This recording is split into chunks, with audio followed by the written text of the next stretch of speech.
Robocop 2 is a big pile of empty air.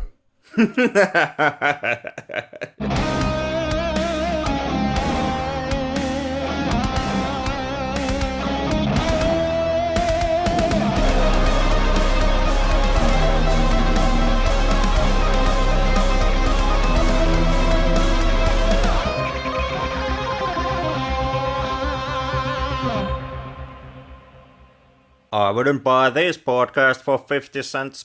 Well, how about $1? That's more than 50 cents. Welcome to the Flick Lab. I studied media! I swear, I studied media. Quality podcast, dear listeners. Henrik also studied media. I'm Karri, by the way. Yeah, I'm Henrik. Nice to meet you. Same to you, and welcome to today's episode. Everybody, today we are looking at films from the glorious 80s. The proper time period when movies were made for adults and then marketed for children. With titles like Robocop. Aren't you enticed? Which is a great title. It automatically explains what the movie is all about. Much like Predator or Terminator. Yeah. Or Stop or Mom Will Shoot. So much so that when I was a kid, I didn't want to watch Robocop because it sounded ridiculous. On our house, on the other hand, my mom used Robocop as an extortion tool. Like, if you don't clean up your room, you can't watch Robocop until you have done so. I think there's been many movies like that during the time of this podcast, where your parents are gracefully letting you watch a film as long as you keep your room tidy. I don't know about room tidy. My parents were extremely supportive when it came to like my understanding of film and cinema and experiencing the world of kino.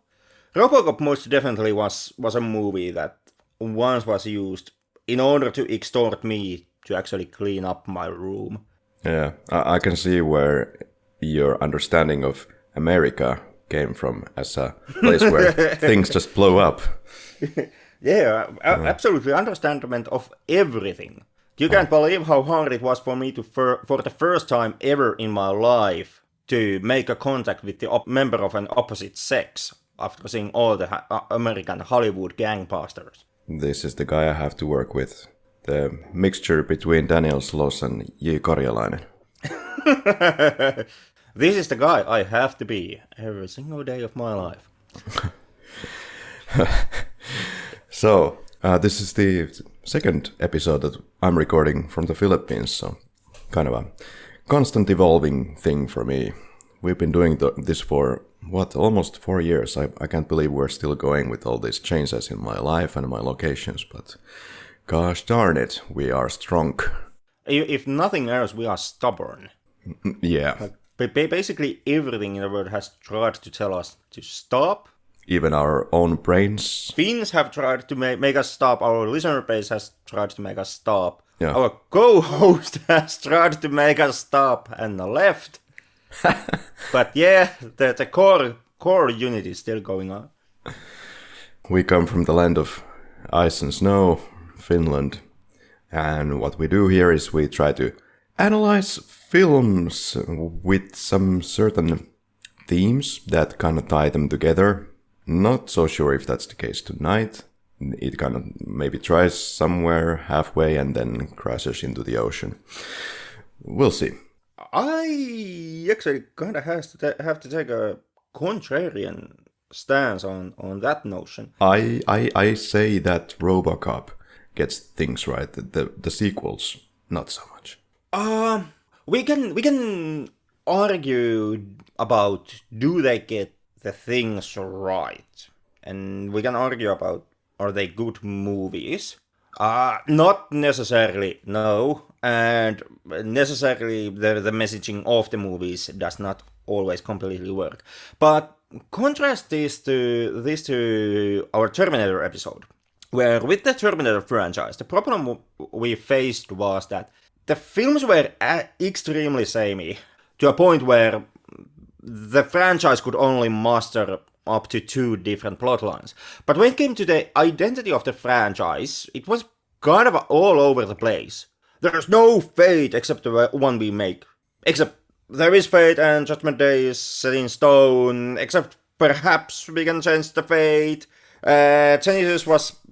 Even Genesis doesn't know what the Genesis was, and then the Dark Fate was. Oh, actually, no, the fate is still set in stone. You can stop in the Skynet, but some AI will rogue. That there is no fate but what we make, which is shitty sequels. Yups. Robocop, on the other hand, at least the original trilogy, and perhaps not the remake from 2014, has the opposite problem.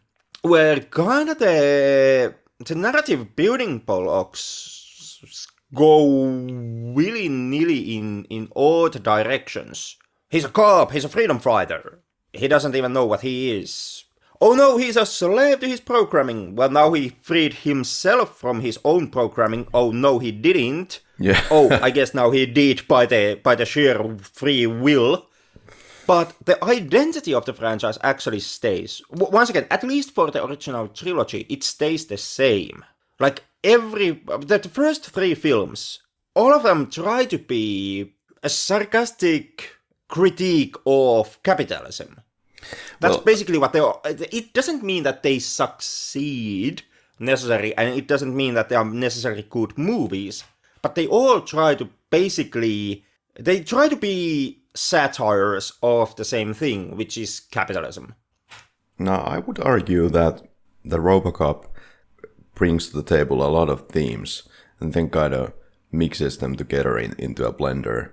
And even if there is kind of like a lot of thought put into what kind of themes there would be, I'm not so sure that the themes are going anywhere except just being there as part of the satirical take on the politics at the time and the society at the time, and not really saying so much of anything about them. And this is kind of supported by the director himself, if you want to read it that way, Paul Verhoeven, who said that he's not out to make political movies, he's just interpreting and seeing things and witnessing things and just putting them on film.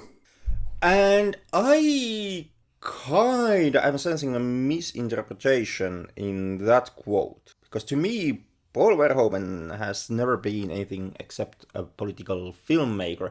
Not like in your face openly, and not necessarily in every single one of his films. Like, okay, not necessarily Basic Instinct and, Flesh and Blood, but his primary work has been actually quite political, not necessarily in the sense, oh yeah, hey, I absolutely want to make a political film.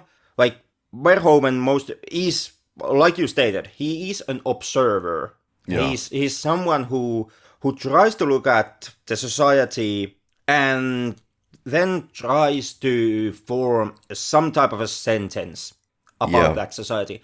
But in his act of doing that, Verhoeven repeatedly throughout his body of work lands into being a political.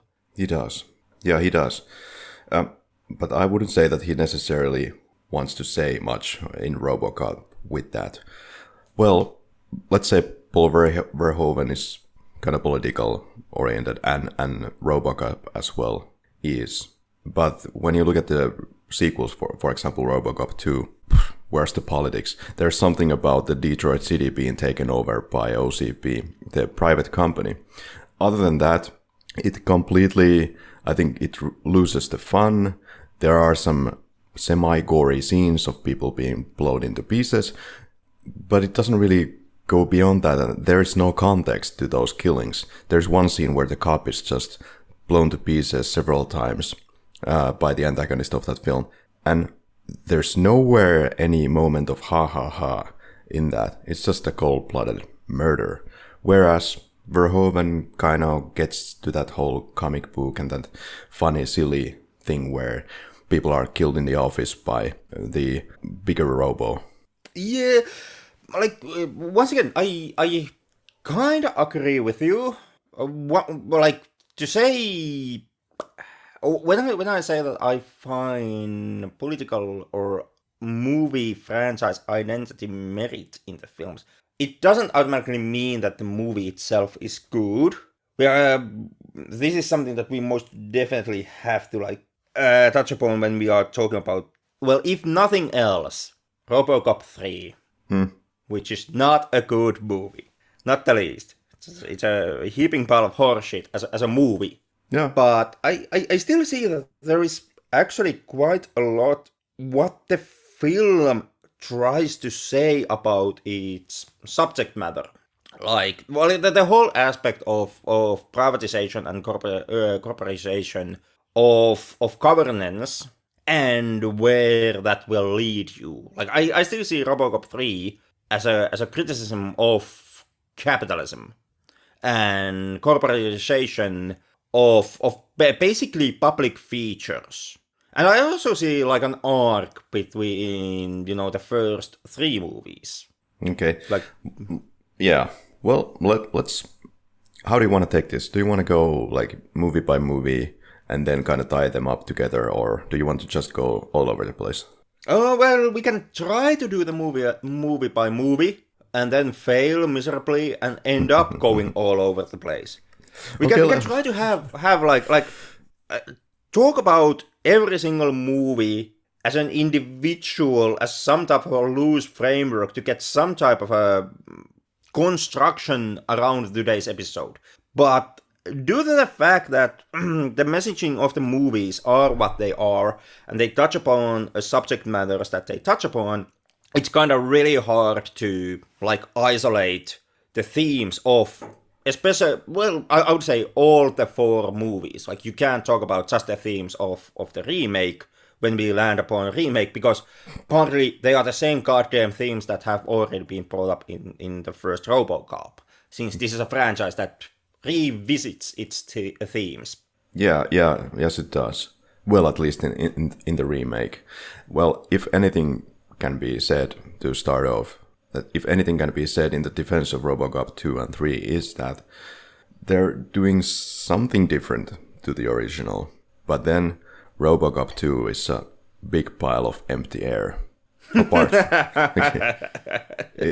And it's not helped by the problem with the writer's strike at the time. It's not that bad of a movie. Well, it takes about 40 minutes to figure out what the hell is going on in the film, what does it want to say, and turns out it's not much. It's basically like a movie for children now, already before Robocop 3. It's a movie for children in a sense that it doesn't have so much to say. Like I said, the Detroit City takeover, fine. But then it's just a Robocop versus a bad Robocop. And it doesn't really tie any of the loose ends that we already left with in Robocop, the first one. What is happening to Dan O'Hurley's character? He's just... He gets away, unfortunately. They could have... Actually, and this was something that the actor Weller was complaining about, Mr. Robocop, that this is not enough. This is not enough to have in the third act the big fight with the big bad cops, so to say. It needed something else, and there just wasn't any third act to speak of. And it gives kind of a vibe that was to be resolved, perhaps, at the time in Robocop 3, which turned gears into motion very shortly after the second one, but it wasn't meant to be. Well, let's put a pin on that, because once we touch upon that talking about, we have to also talk about the unused or partly used Frank Miller scripts. Mm-hmm. And oh boy, is that a mess. You're kind of right. You're kind of right. Like, they were supposed to close up on those plot lines, but oh boy, they weren't supposed to close those on Robocop 3. They were supposed to close those on Frank Miller's script of Robocop 3. Yeah, well, if you're gonna hire Conal Cochran into your movie, of course you're gonna fight Conal Cochran in your movie. But we never got into that. Do you know why Dan O'Hurley he left after 2? It's not a mystery to me, but if there's been any comments that you've seen. Actually, I don't know. Please enlighten. Yeah, please send us a comment on our Facebook page. So Verhoeven, yeah. Is this a gender-flipped Metropolis? It's not really. I would say no. I would say no. I can see some of the similarities. Like both films have a highly technical society, which has a clash between the working people at the bottom and basically the technologically driven elite at the top. Both of them have the concept of a cyborg that brings, or at least is supposed to bring, a societal change. In Metropolis, that does happen. The cyborg in the end, or the android at the end of the film, kind of works as a way to force a societal change, which comes into a culmination when the working class and the technological elite join hands. The heart and the brain work together at the end of the film. In Robocop, however, even though Robocop is meant to be in first of all, in Metropolis, the android cyborg thingy is meant to be a destroyer, at least from its creator's Wolfgang's end. It's meant to collapse the elite that he's jealous of, and the elite dreams that this invention will somehow lead them into a better society. In Robocop, the whole OCP, outside of Dick Jones, who's a dick, strongly believe that Robocop is the chosen savior of basically Detroit, OCP, Delta City, you name it. Robocop is supposed to function as someone who, yes, will force a societal change and will force it for good. There is no real malice or ill intent in behind creation of Robocop. He is the solution to a problem. And at the end of the film, it turns out that, well, Robocop doesn't really change the society in any way. The heart and the brain do not work together. The same inequality that starts the film still presides. So I wouldn't say that Robocop is a gender-flipped version of Metropolis, even though some similarities between the films do exist. Right. Perhaps it could be said that Robocop is a relatively original work, insofar as I see it, and a film where the arc works really well, at least for our main character. There might be more to discuss, but in the sense of the Robocop's character, the arc really works. It's just a human lost within a machine, and by the end we see that he finds himself, or that's the notion that I got, and he remembers who he is. He understands who he is. It seems he's not suffering, he's doing okay, and the audience can relax and lights on. I believe he's not suffering, but his lack of suffering is based on self-deceit and deception. Like to put it in other words, yes, at the end of the film, Robocop remembers who he is, and he gains back his identity. As the film states, or close up, he states that his name is Murphy, which means that he has regained his identity. Robocop does not regain his freedom, however. He's still slave to the machine and to the programming that OCP installs in him in the beginning of the film, which is also showcased to you at the end of the film when Robocop can't shoot Dick Jones before Dick Jones is being fired from the OCP. So I believe that as Murphy walks out of the OCP headquarters at the end of the film, he strongly believes that he is now Murphy, a free individual, but in reality he is Murphy, a programmed individual. He just can't make the definition between, me having free will, me being programmed to do, and I doing what the program says. For me, he is very much also partly human in the film, and many of the decisions that he makes, after all, are also made because of his small piece of humanity that is left inside there. And so I feel like he is mostly himself, but he can't make some decisions because the machinery is not allowing him to. Like you said, like he cannot override some of the commands written into it. On the other hand, I see that the decisions he makes throughout the film he does because of his programming.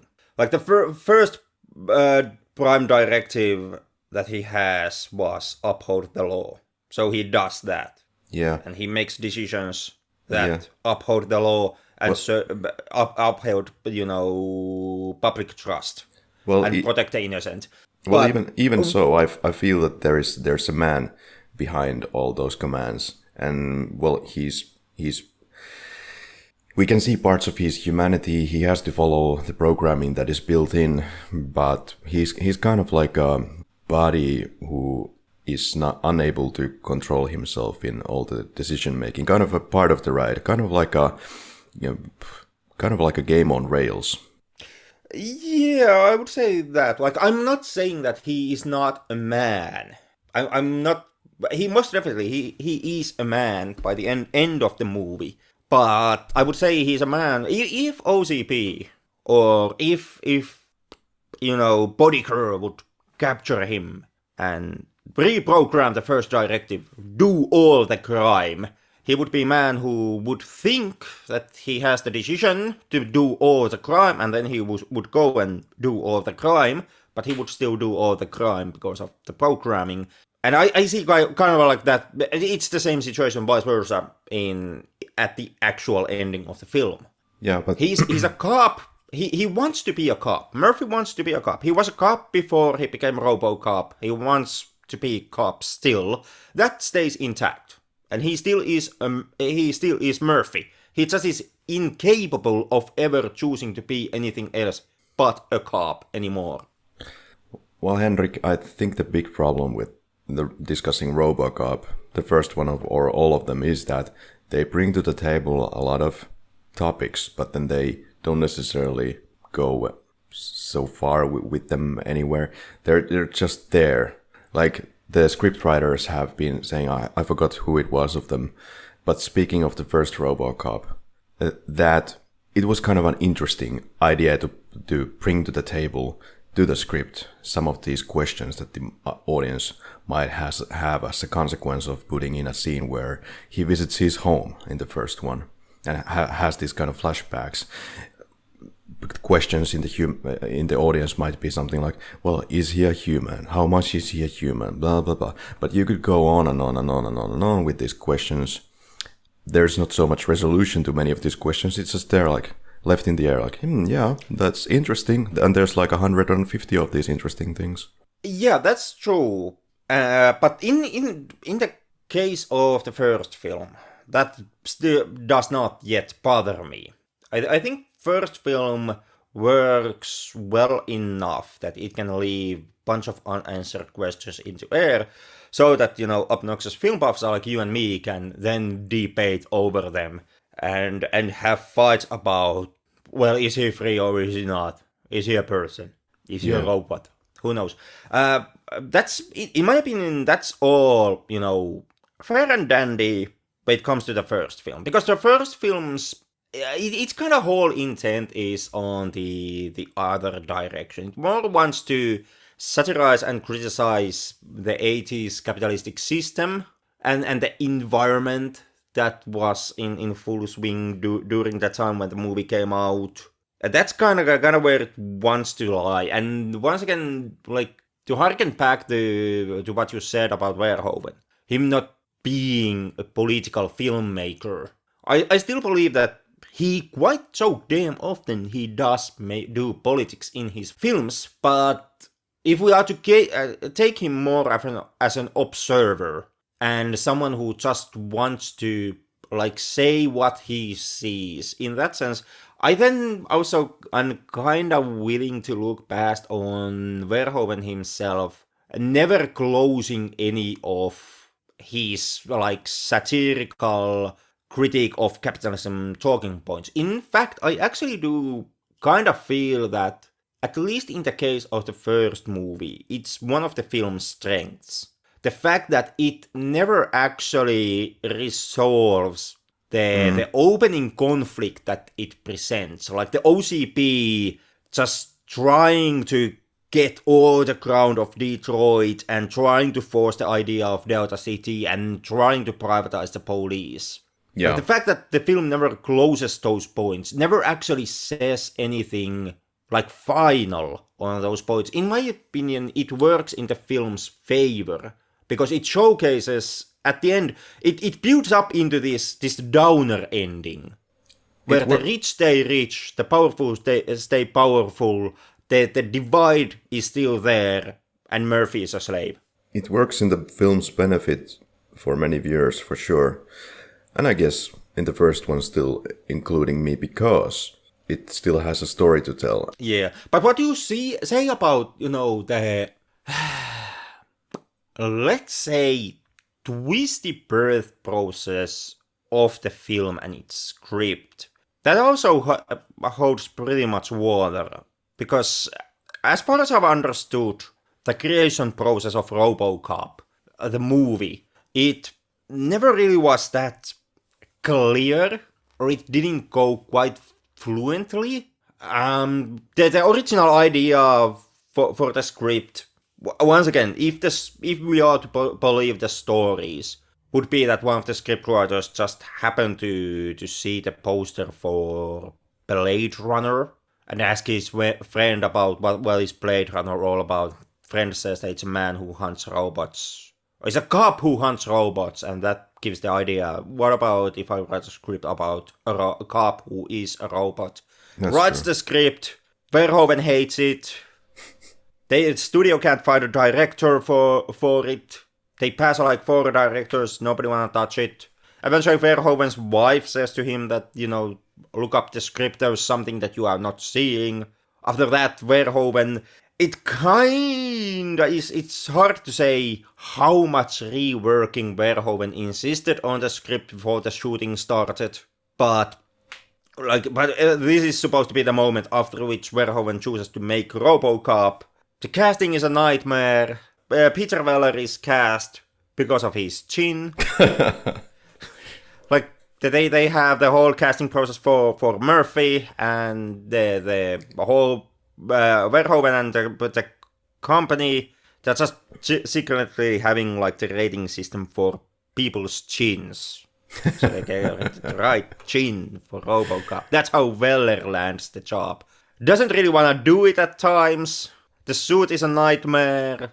Needs some kind of a French mime to teach him how to actually work it. The studio is about to pull the plug on the film at least once, perhaps twice during the process. So it's a whole shebang. The creation of Robocop. Well, it's not like that there is this golden script and they find a passionate director who sees the power in it in the first go. And the studio is enthusiastic, yeah, we want to do it, and the actors are all ready to go, yeah, we want to do this too. It's like a million things where everybody is pissed at some point. Yeah, rumor has it that the entire Robocop was almost cancelled because they couldn't find anyone with a non-sexualized hair. But then Nancy Allen came into the picture, and then they needed to non-sexualize the hair. And then it was a go. Yeah. But could also be true, seeing how troubled the production of Robocop, at least at times, was. Right, everybody hated each other. They were ready to shoot themselves to the head, I hear. Yeah, and who wasn't at least once planning to just walk out of the set and say that I'm finished with this project. Right, but there's some mixed voices. Some people absolutely loved, and somebody said that it was the best summer of their life. So yeah, while the director is using antidepressants. Yeah, that is true. Then I also have to kind of wonder why on earth you actually would put Paul Verhoeven of all people in charge of what was meant to be your next Hollywood blockbuster action film. Yeah, interesting choice. A guy who really didn't even understand the script, but then he was like, oh, right, yeah, darling, I think this is I don't really get it, but let's do it anyway. But yeah, and you kind of also have to like something to take note here. Like when talking about Orion's production company's decision making, like Robocop is the first noticeable movie that Paul Verhoeven does in Hollywood. It's not his first necessarily. How you count the first one is kind of how you count it. It's his second film with the production company Orion. The first one would have been Flesh and Blood. And Verhoeven's calling card to Hollywood was the film called Soldier of Orange. This is the movie that the cast and crew, when it comes to personal interviews and them deciding to do Robocop, they all refer back to. Peter Weller, Nancy Allen, they all say that, oh, I had seen Soldier of Orange. And that gave me the spark to do a Paul Verhoeven feature. And, well, those who don't know, Soldier of Orange is a drama film that at time when it came out, criticized Holland's role in the Second World War. And something to say about the Dutch as people, they are more perhaps open than your average American. They have, or at least my reading of them is that the Dutch have this, they have this certain type of spirit, of a kind of a wanting to have the cat on the table, wanting to be open and having an honest, open discussion about basically about everything. In my opinion, you actually see this in Dutch homes. Kind of like a honest and in-your-face approach. Maybe a bit Finnish. Yeah, perhaps bit Finnish. Like they don't want to hide whole bunch of things in their closet. Yeah. If you watch Dutch homes, they all have this, like the living rooms have these giant ass windows, and they usually, I've understood, don't use that much drapes, which means that at night time, if you are on the street, you can actually see through the windows into the family's living room, and they're fine with that, as things should be at the open and not hidden away.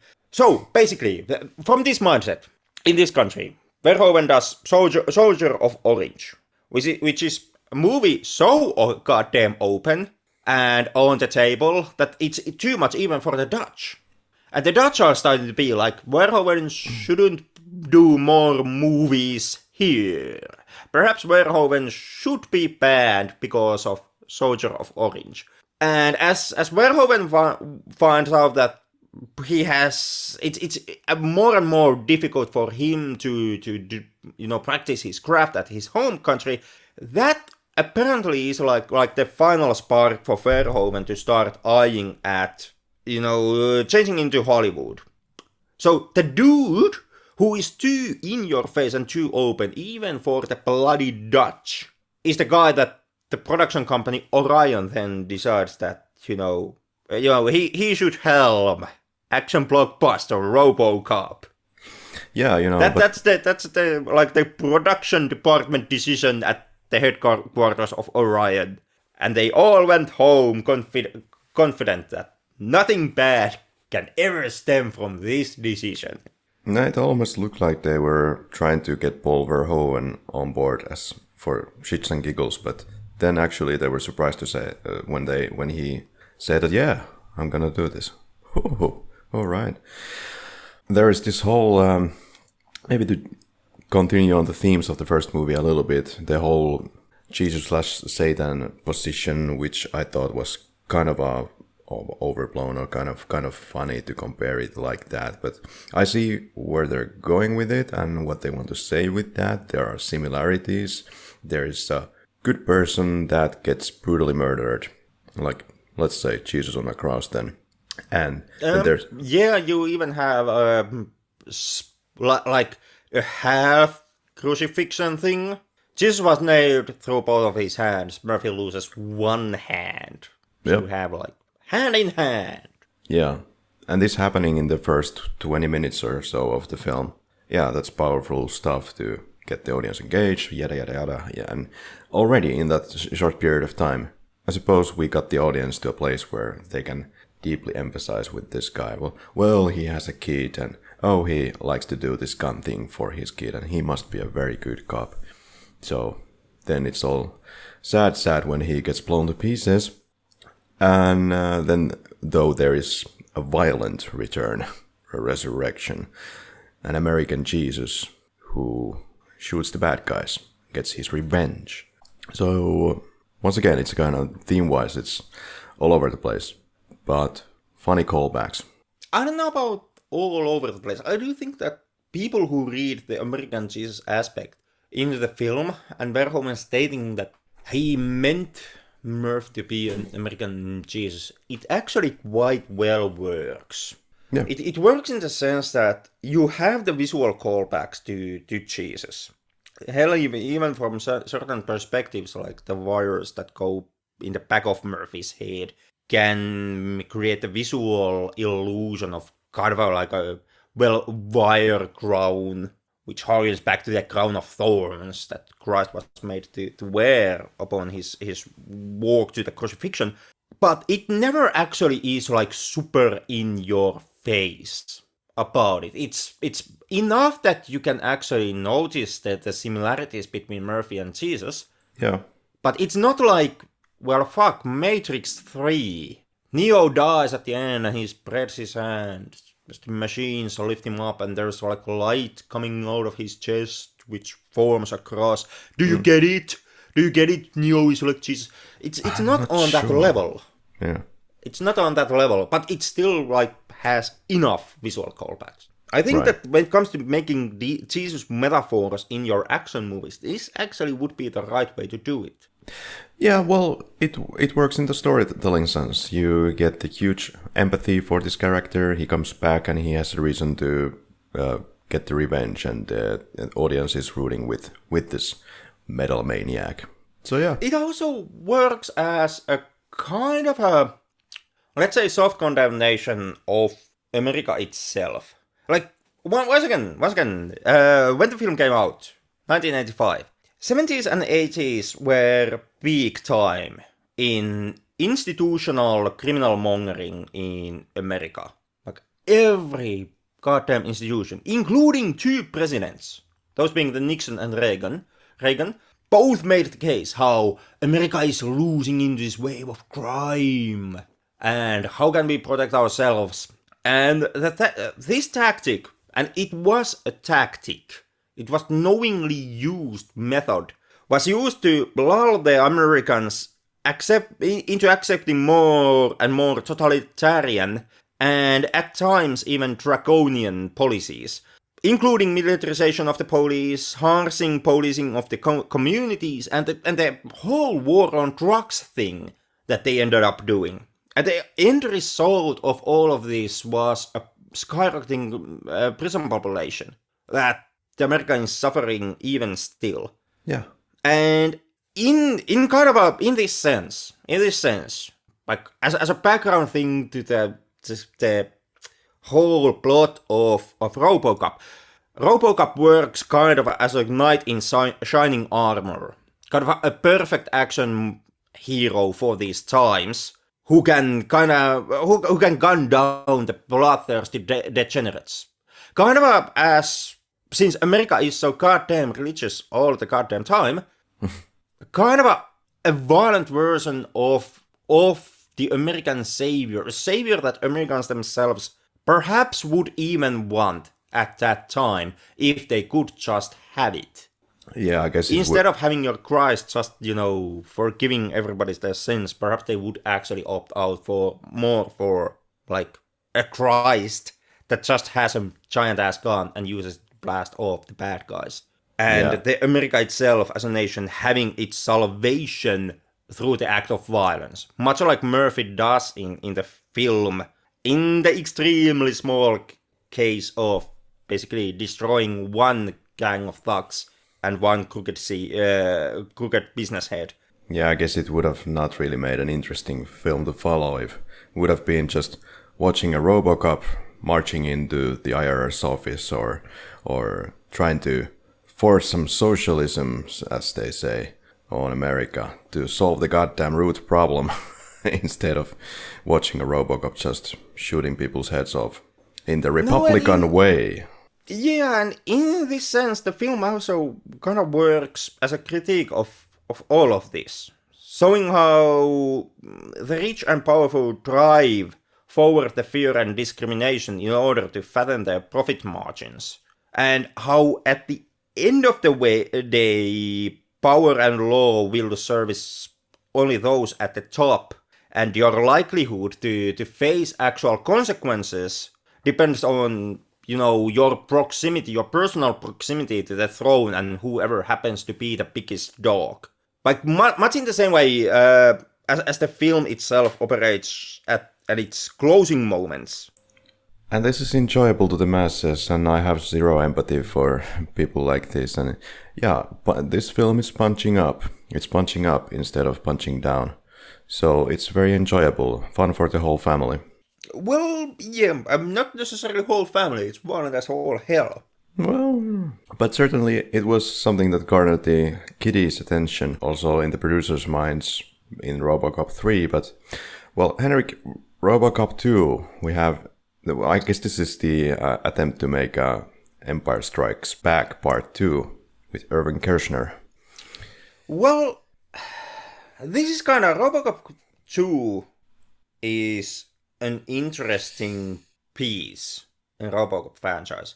It means two things for everything that happens afterwards. It's a kind of a from this point onwards, from Robocop 2 onwards, we are no longer anymore talking about Robocop the movie, where a robot is a cop. We are talking about Robocop, a multi-branch franchise. Because following Verhoeven's film's critical and financial success, Orion, like you stated, already looked for many different ways to branch out Robocop as a franchise, which is a decision that led into some decisions that, to say it politely, missed Verhoeven's entire point. Completely. These new venues included things like children's toys, children's animated TV series, later on comic book lineup, that the original 90s one that has since been followed by countless amount of more comics. Sometimes Robocop, there was even Robocop versus Terminator and God knows what comic books, pajamas. And especially the animated kids TV series is extremely notorious here, having lasted only for something like 12 episodes, where the violence was completely removed from Robocop. Robocop didn't kill anyone anymore, and well, OCP was depicted more as clueless and clumsy, not outright malicious, as they had been previously. And Robocop himself in the animated series faced threats like, modern day Robin Hood and anti-robot racism. And basically, this time period it's noticeable for two things. First of all, it forms the pop cultural environment from which all the later sequels, including Robocop 2, kinda has to rise from. This point onwards, the franchise tries in a different ways, at the same time, to be Robocop, while also somehow try to respond the needs that it faces, as it now is a franchise also for the kids. And the second big point that happens now is that this franchise decision, it transforms Robocop from being a critique of the American pop culture, and especially being a critique of the American archetypical violent maverick cop a la Dirty Harry, into an archetype of a lone maverick cop. And you can kind of see this in Robocop 2, depending on what you're reading of what Robocop 2 is doing. Like, doing the research for this episode, I started to run into these readings of the movie, that this was meant to be a knowing and acknowledging counterattack against what was happening in Robocop, the franchise, especially the toned down children's animated series. Which was, and you know, as evidence for this, people have presented the overtly violent nature of Robocop 2. It's a hell of a violent film. We can disagree or discuss is it as violent as the first one, but Robocop 2 still noticeable violent movie. And another big point that these people like to bring up is the inclusion of the child bad guy of the movie. Some, like Roger Ebert, have condemned this decision, having a child bad guy, and have read it as a way to somehow intensify and bring to the film, you know, the kids at home who will watch the movie from the VHS, to give them a character that they can kind of project themselves on. Have a kid character in the movie so that the kids can say, hey, I'm a kid too, there's a kid character, I kind of connect. Others, on the other hand, or those who are in the camp that this Robocop 2 is an attempt to course correct the franchise itself, have read the kid bad guy as a way to exactly show why Robocop should never be toned down. To them, the whole kid kind of showcases the franchise Robocop's weaknesses and why they shouldn't be tolerated. Can't shoot a kid, now can you, motherfucker? And shoots him in the face is completely despicable human being. And the whole dismantling of Murphy that happens in the film are kind of like, in this reading, those moments are treated as evidence that this is the movie itself saying that we shouldn't pander to kids, and it's only a disaster, and Robocop should be able to shoot a kid in the goddamn face. Well, that was a lot of things to go over with. So regarding bringing the kid into the film, I have absolutely zero problem with that whatsoever. We have seen similar situations. Of course, one point brought on by some YouTuber was that, well, around the same time we had Home Alone, which also contained violence brought on by kids to another human beings, and somehow it's made into a huge problem in this movie. And I suppose it's because of he actually dies in the film, and it probably makes a lot of sense when you put it into that context that they were trying to show what are the consequences for kids. Because when I started watching this film, I definitely was of the mind, when I was trying to read in advance what's going to happen in the film. I know I've seen these movies probably like 20 years ago, but didn't have a single clue what's going to happen now. So I was expecting the kid to obviously survive, and then Robocop to save his day, and he would go into some institution for some time, but he would be okay, and then he would feel a lot of remorse for his actions, even though he's being a very lunacy-induced piece of shit throughout the film. Yeah, nope. Yeah, but that doesn't happen.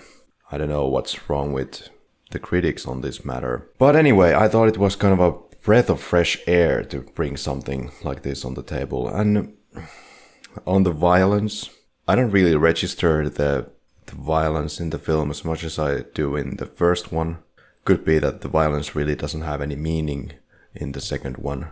As in, like I said, in the first one, it's carried out with this satirical humor. I don't know what the hell Robocop 2 is doing, but yeah, there's violence. There is, and it's not necessarily as much as there was in the first one. Like Robocop first and the second one, they both have, for example, blood spatters. That does happen. But the spatters are more squishier, more juicy in the first one. And arguably, yeah, there are more. Like in both movies have the moment when the next big OCP cop thing guns down an individual.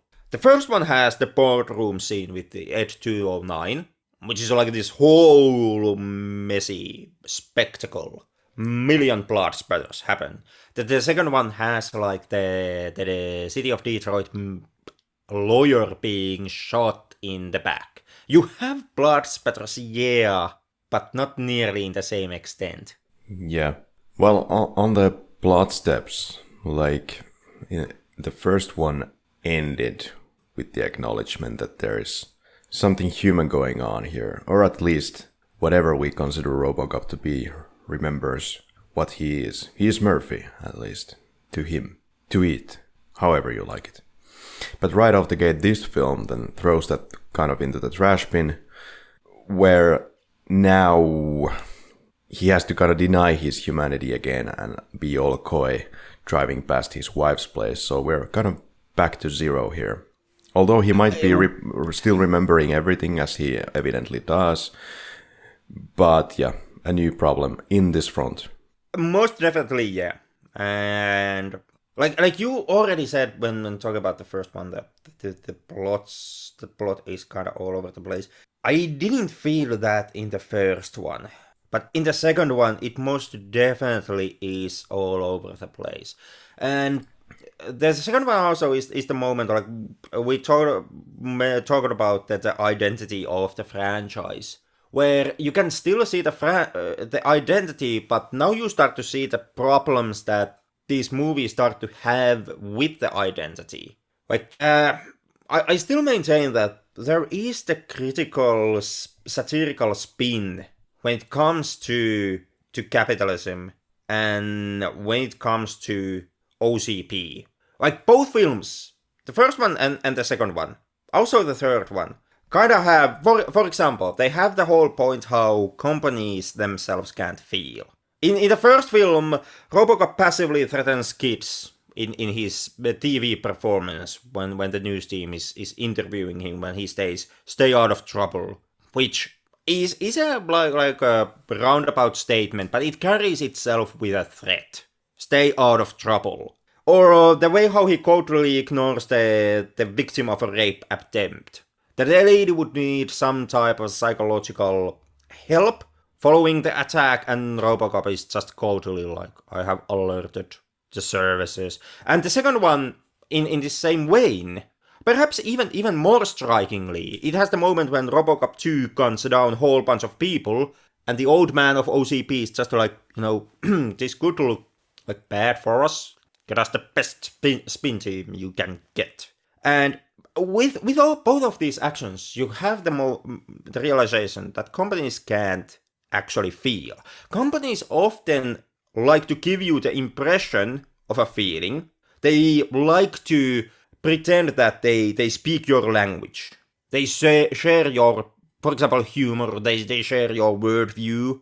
And if there is a thing you are passionate about, they are there with the barricades with you. You can actually see this in the way how corporations talk. Like, think about all those times that companies like McDonald's or Wendy's or some other has used memes in their Twitter handles.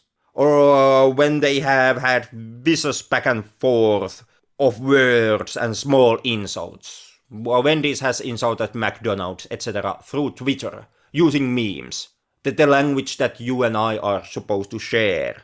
It's an attempt to pretend that they talk like we talk, that they talk the memes that we talk. Or that really infamous protester Pepsi commercial, which came after the series of riots in the United States. Or now if you've seen the Finnish television, which has the real cringeworthy McDonald's commercial, which tries to talk the youth talk. Be brave, do whatever you want. Eat unhealthy burgers. Yeah, it basically is like an advertisement campaign for you to come to McDonald's to flip burgers. But they all try to masquerade the whole thing into, hey you youth, or hey you on the barricade, hey you with a social issue, hey you downtrodden gay people. And of course, the companies themselves, they can have inside of them individuals that do feel. Marky Mark from marketing can be really passionate about for example, gay rights. He might be gay himself, and he might really be like, oh boy, we have to do something about how gay people are being treated. That, of course, could absolutely happen on individual level, but the company itself can't side with you. It can't feel. It's kind of like, the companies are non-human entities, so they can't have human compassion and human feelings. The actor behind Ronald McDonald makeup can laugh and can cry. Ronald McDonald, the clown himself, can't do jack shit. That's a very good point. At some point when a company reaches a certain size, it kind of loses the emotion. It becomes kind of like a machine, as you kind of present it here. Becomes a kind of a machine. It's so large that there is not like a single brain driving it. And it might be that it just loses its ethics on the way. Not necessarily because it intends to. It's just the market logic. It's also simply by the nature of a company. Because, as already stated, company is a non-entity entity. Company is entity in the sense of ownership, what tools of production it has, what office space it has, does it have a market share value. It's an entity in those sense, but it's a non-human, the company itself is a non-human entity. It can have humans working for it, perhaps even running for it, but McDonald's without people is just a code entity. Yeah, I bet when Henry Ford started Ford, he was thinking that, oh yeah, this is very much a human entity running this business, but now he's long gone and Ford is still running. It just becomes this, it was some time back, it was still human, and now it's something of a non-entity. Ford was never human. No company is ever human. Henry Ford was human. Ford company was not. Yeah, but you get what I'm saying here, that it. I get what you are saying. Yeah, I'm just much more stricter in ever acknowledging a company as a human or anything that can feel. But yeah, back into the movies. Right, and like I said, both films actually have this point. Even Robocop 3 has this point that company itself can't feel. Yeah, but before I forget it completely, you mentioned that I didn't see Robocop as a very cohesive plot-wise. That's not true. What I wanted to say is that there's a lot of different elements mishmashed into it, and yeah, it's not necessarily doing anything with it always, but it makes the movie also interesting to follow. But now we have Robocop 2. Not sure what to follow exactly for the most of the running time, and there's odd lulls in the film where we're just not observing really anything. We don't know what it wants to say, not much. There are these random side characters that we're supposed to feel for. Just appear in the second installment. Yeah, and why this happens is actually quite difficult to say for certain. Yeah, well, it's a very odd movie in the sense that it doesn't have so much to say, and even though Robocop is, as a concept, is like offering a million ways to score home. But no, for example, in my mind, why is it never discussing like the Robocop technology replacing the entire police force, for example, this would be an easy point. It kind of it tries to kinda, but it has the Robocop 2 in it.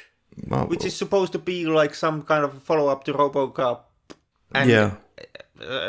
But to expand on it... it kind of goes nowhere. Yeah. Not to mention some of these... the ethics of that and what it would mean for Detroit's economy or safety. I mean, these are touched upon kind of briefly and some small nuggets even in the first one. How does the lack of empathy or human emotions play out in the choices of a Robocop?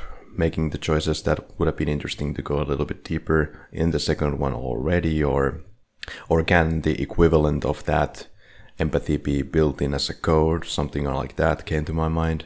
Or expanding the idea of cybernetic organisms from Robocop to all areas of life, like Alexa type of thing, and how it would affect the economy in Detroit. And whether Robocop would have to fight other robots, there's so much to pull, but the film just kind of sidelines Robocop for most of the movie. It sidelines Robocop for the most of the movie. Not just that, it also sidelines the titular Robocop 2 for most of the movie, who doesn't show up, up until the halfway point. Yeah. It also sidelines most of the plot lines that it once introduces. Like, not thematics, but actual plot lines. Like, oh, here's the scene with Murphy's wife. Nothing comes out of it. Oh, here's the scene where OCP forces Murphy to denounce his humanity, but that goes nowhere. Oh, here's the scene where they dismantle Murphy. Well, he takes a short nap and, well, it doesn't mean anything. Oh, here's the scene where they screw up Murphy's programming, and after 5 agonizing minutes, Murphy just takes some jolt, and we never mention that one again. Yeah. Oh, Kane is supposed to be a messianic truck cult leader who the cult is never actually shown, and once Kane becomes Robocop 2, well, his messianic self-identity is completely forgotten. He's just a metal man who wants drugs.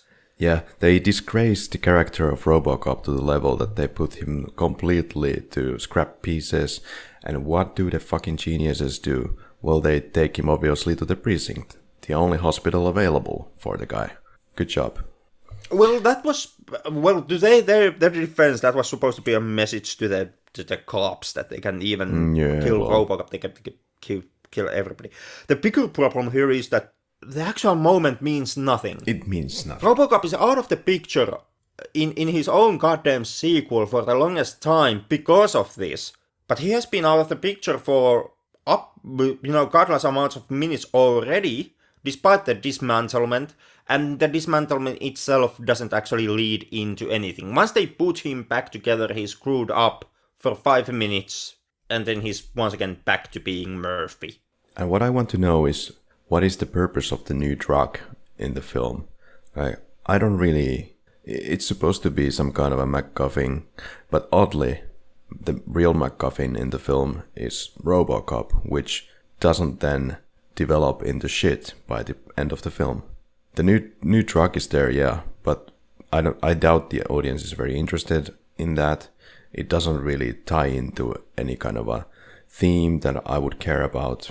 I can't really think of like a purpose for that plot point, really why it's there. Robocop is kind of carrying the story into different places during the film, but then there's nothing really for Robocop to evolve into this in this film either.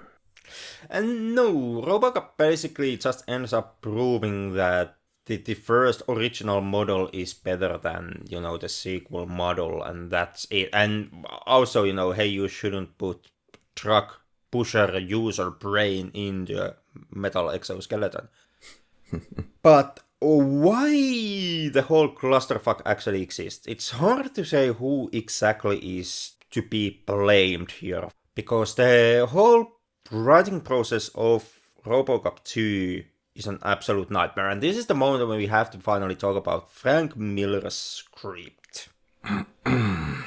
Frank Miller, who famously had not originally seen the first Robocop, he got interested about writing the script to the sequel like a week after finally seeing the first movie. So this was not like a long-time passion project for Miller.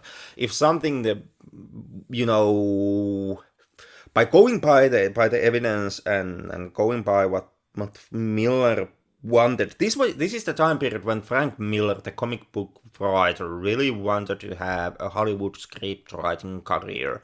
And I kind of get the strong feeling that Robocop 2, if not, was more of a vehicle for Miller try to chase after, becoming a Hollywood scriptwriter than him being really passionate about Robocop and definitely wanting to take Robocop into some place. But at the same time, I feel that Kai is supposed to have some kind of a passion for this, and he seemed to be very passionate about trying different ideas and using some of the scrap that was cancelled for Robocop 2 in the Robocop 3, the sequel. But none of it seems to have any core that I would care about. But I guess this is all about him at the end of the day. And then he pushes out these comic books that use his original script material that was left out so he could show what kind of a masterpieces he was writing. Sorry. And having actually read the comics, and that way, more or less reading Frank Miller's original scripts for Robocop 2 and Robocop 3, I can say that the comics also are a hot mess. Right. They have way more plot. Robocop 2, the script, has way more plot than has Robocop 2, the film. And that's because of the comic itself, or Robocop 2 script. It's a combination of so many plot lines. The script that Frank Miller wrote basically has the plot lines of the movies 2 and 3. The script alone has the point of Kane, the Robocop 2. It has the concept of OCP forcefully evicting people from their homes. The whole that comes into play in the third film. It has the rehab thing from the third film. It has the Otomo and the Japanese company thing from the third film. Basically, it has like a... It didn't have the Japanese corporation, no. Not in the Robocop 2 script. But everything else it does have. It's overstuffed. And even in the script format, at least, as a comic, it doesn't really flow that well. And something to really kind of drive my nut here is the fact that you have to know that Frank Miller, as a comic book writer, is one-time genius who has written like some of the absolute masterpieces of comic book fiction. Dark Knight Returns, Batman Year One, the first Sin Cities. I absolutely love those. At the same time, Frank Miller is also quite problematic, rather in the sense that Frank Miller is someone who really likes to do his politics. And his politics can kinda sway. They can be, you fucking scummy leftists, like it's in Robocop 2. Murphy gets screwed up because there's all these commands about how he should hack trees and care about the environment, etc., etc., etc., put into his goddamn head. Kinda works because those are the OCP heads that decide that those have to be put into him, not like the citizenry from the streets. But you get the message still in Robocop 2. You get the message. Miller does not like the tree-hacking leftist liberals. They ruined a perfectly good thing and mess up Robocop. That's the one end. And then there is the other end, which shows through in Miller's comics like Holy Terror, which is openly racist. Oof. And Miller, by God, like if we are kind of like, two ways about is Verhoeven a political director? I say he kind of is, you say he is not. We can't have this disagreement with Miller. His politics are in your face. They are already in your face in the film Robocop 2. They most definitely are in your face and up your ass in Robocop, in the scripts of Robocop 2 and 3. It's like a whole goddamn mess. Right. So maybe we can have some mercy on the producers on this one, that they made some changes. I think that I don't believe that anybody intentionally made a bad film. I don't even think that Robocop 2 is that bad of a movie. I actually quite enjoy it.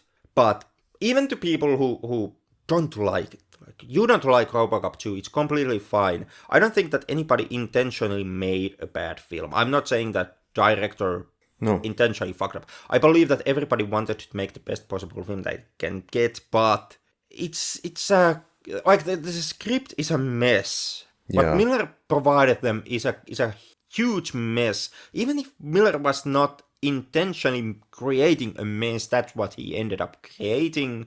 I'm actually, like, usually in this podcast, you and I, we take the side of the scriptwriter or the director and we are like, evil producers, how dare you touch the masterpiece. In that case, I'm actually siding with the production company. Right. Yeah, well, it was a very problematic movie, and I'm sure many people really wanted to come from the right place and were coming from the right place, but the end result is probably a mixture of the writer's strike, that's for one, not having enough time to put things together and then firing the original screenwriter, then the next guy kind of picking up the pieces, and just overall having a pretty chaotic and yet again another annoying shooting. So it was a mess, and it was supposed to come out earlier, I believe, for Christmas, but it was pushed back, and they still couldn't make a masterpiece. Yeah, it's not a masterpiece, and it's not nearly as good as the first film was. But Yeah. I stay adamant that it's pretty good sequel still. It does have elements that I don't like, or themes I don't like. And themes that in my opinion, does not work. Yeah. Miller hating the three hackers obviously rubs me the wrong way. I do like the idea that the cops are on strike because OCP is driving their taking over their pensions and driving their wages so low that they have no option. And I like the idea that OCP is knowingly doing this in order to bankrupt the city of Detroit and forcefully, take ownership of Detroit's assets. It's a really good plot point. On the other hand, I don't kind of like the fact that, well, Murphy and Lewis are not just two cops here, they are also strike breakers. And with Murphy, I can understand, like, Murphy can't fight against his programming, but Lewis also decides that he's not gonna join the cops on the strike. It's kind of like, what the fuck now? Well, if we want to discuss a little bit about the part 3, this is where we continue with the kiddie aspect even more. We have a kid actress in kind of a major role in this film as well, directed by Fred Decker. Also, as a goddamn good guy. So, while with Robocop 2, we can discuss, was the kid there as some type of a statement about the course of the franchise? Was it there just because, having a kid bad guy is edgy, or was he there, in order to win the kids in the audience, on your film's side? Whatever was the reason in Robocop 2, in Robocop 3 there is no question about it. The goddamn kid here is to provide a proxy to the younger audiences. Mm-hmm. This is a movie that is being meant for the whole family, where first and second perhaps were too violent and too dark. This is supposed to be a whole family feature, and it has a kid sidekick for the children in the audience. Well, they were not. I absolutely hate it. Right. I don't think they were too dark, the first two films. They were just too not targeting kids, not available for kids, not supposed to be watched by kids. But this is trying to target the kids, and it's the first PG-13 Robocop, received very negatively by the reviews from the critics. And they this time they also added some of that quirky humor from the first Robocop. But the problem is, it's kind of badly written. And there's the problem of the exit of several main stars. Peter Weller is no more there. Dan O'Hurley is not there. Where to begin? That's actually not the biggest problem. It's just the writing. Writing is a problem, and writing is a problem. We already mentioned Frank Miller's scripts. Well, they do a comeback here. Yeah. Because he also tried to write Robocop 3. And like I already mentioned, Robocop 3's the movie's plot is second half of Miller's script for Robocop 2. This is now the rehab show up and the forceful eviction, etc., etc., etc. All of that. What Miller was writing was an honest-to-God sequel to his script of Robocop 2. At the end of Robocop 2, Robocop is being framed for being a criminal, and in his script for Robocop 3, Miller has Robocop on the run, living off the grid, basically being the Batman. Like the story itself starts with two OCP-owned cops harassing and trying to torture a hooker, a street hooker, And then mysterious shadowy figure attacks them and pulls them through the walls and does all mysterious stuff disappears into the shadows. The hooker looks around in astonishment. What type of a force could have done that? It's basic Batman stuff, what he's writing. And from there we get into some of the points that are present in also the film Robocop 3. What script and the movie of Robocop 3 share? They share the Japanese corporation, they share the Otomo unit, the samurai cyborg, they share the downfall of OCP, and OCP being going bankrupt. Right. But yeah, it's a mess. The Frank Miller script is a mess, and also the filming script of Robocop 3, the movie, is a huge mess. Yeah. While we really get the point nailed down with some of these characters, what kind of characters they are, when there is this guy who is pestering the doctor at any given point with comments like "sweet cheeks, babe, you own your cute little ass and doll face." I suppose, is that Miller's writing? It's not directly Miller's writing, but it stems from Miller's writing. Miller had the same notion of sexualizing the women in the workplace. Miller just was even more poisonous. Oof. In his stance. Also, the whole Robocop 2's evil science lady aspect was something that stemmed from Miller, with the difference that Robocop 3, if I remember correctly, the script, it doesn't even have a nice science lady in it. Hey, wait, no, it has a hacker science lady in it, who studied Murphy in some university and now is an underground off-the-grid hacker. OCP never has a kind-hearted female scientist in its ranks. Every female who works for OCP is an absolute complete shitbag, constantly being sexualized by the men around her. Right. I'm just thinking about the character of Robocop now and how he's dealt with this in these movies. There's a company OCP, which does sound like, what does it come from again? Omni Consumer Products. It sounds like a vegetable blender company, which it kind of is, I guess, if you're talking about robots. But anyway, the way that they deal with this character, that OCP wants to create this perfect cop serving the people.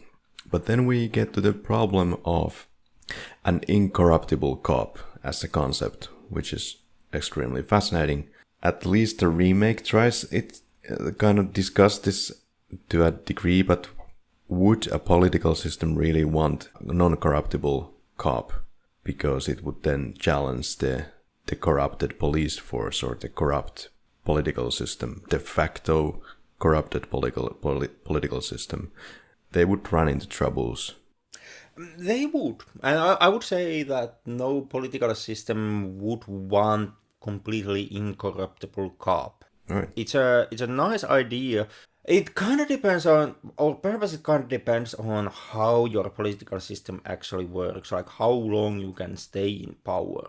As long as you are in power, you don't want incorruptible cop, because you want the cop to be corruptible just in case that while you are at power, you actually do something.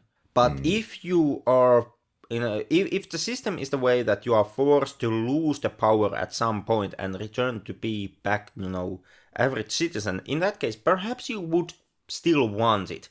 Because as a citizen, the incorruptible cop could actually be a valued asset for you. Well, apparently, Robocop has the effect of people jumping off buildings and then somebody inside that building calling these people chicken shits. It would have been funnier, though, if the guy who called these people chicken shit would have considered using the gun as he suggested to the chicken shits.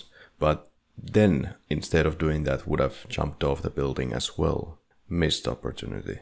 That would have been the first Robocop spirit for you, I would say. That would have. I still do think that on occasion this actually manages to capture the original Robocop's spirit in a way. It does not shine through really, thanks to the whole fact that bunch of PG-13 is happening. But there are interesting nuggets here too.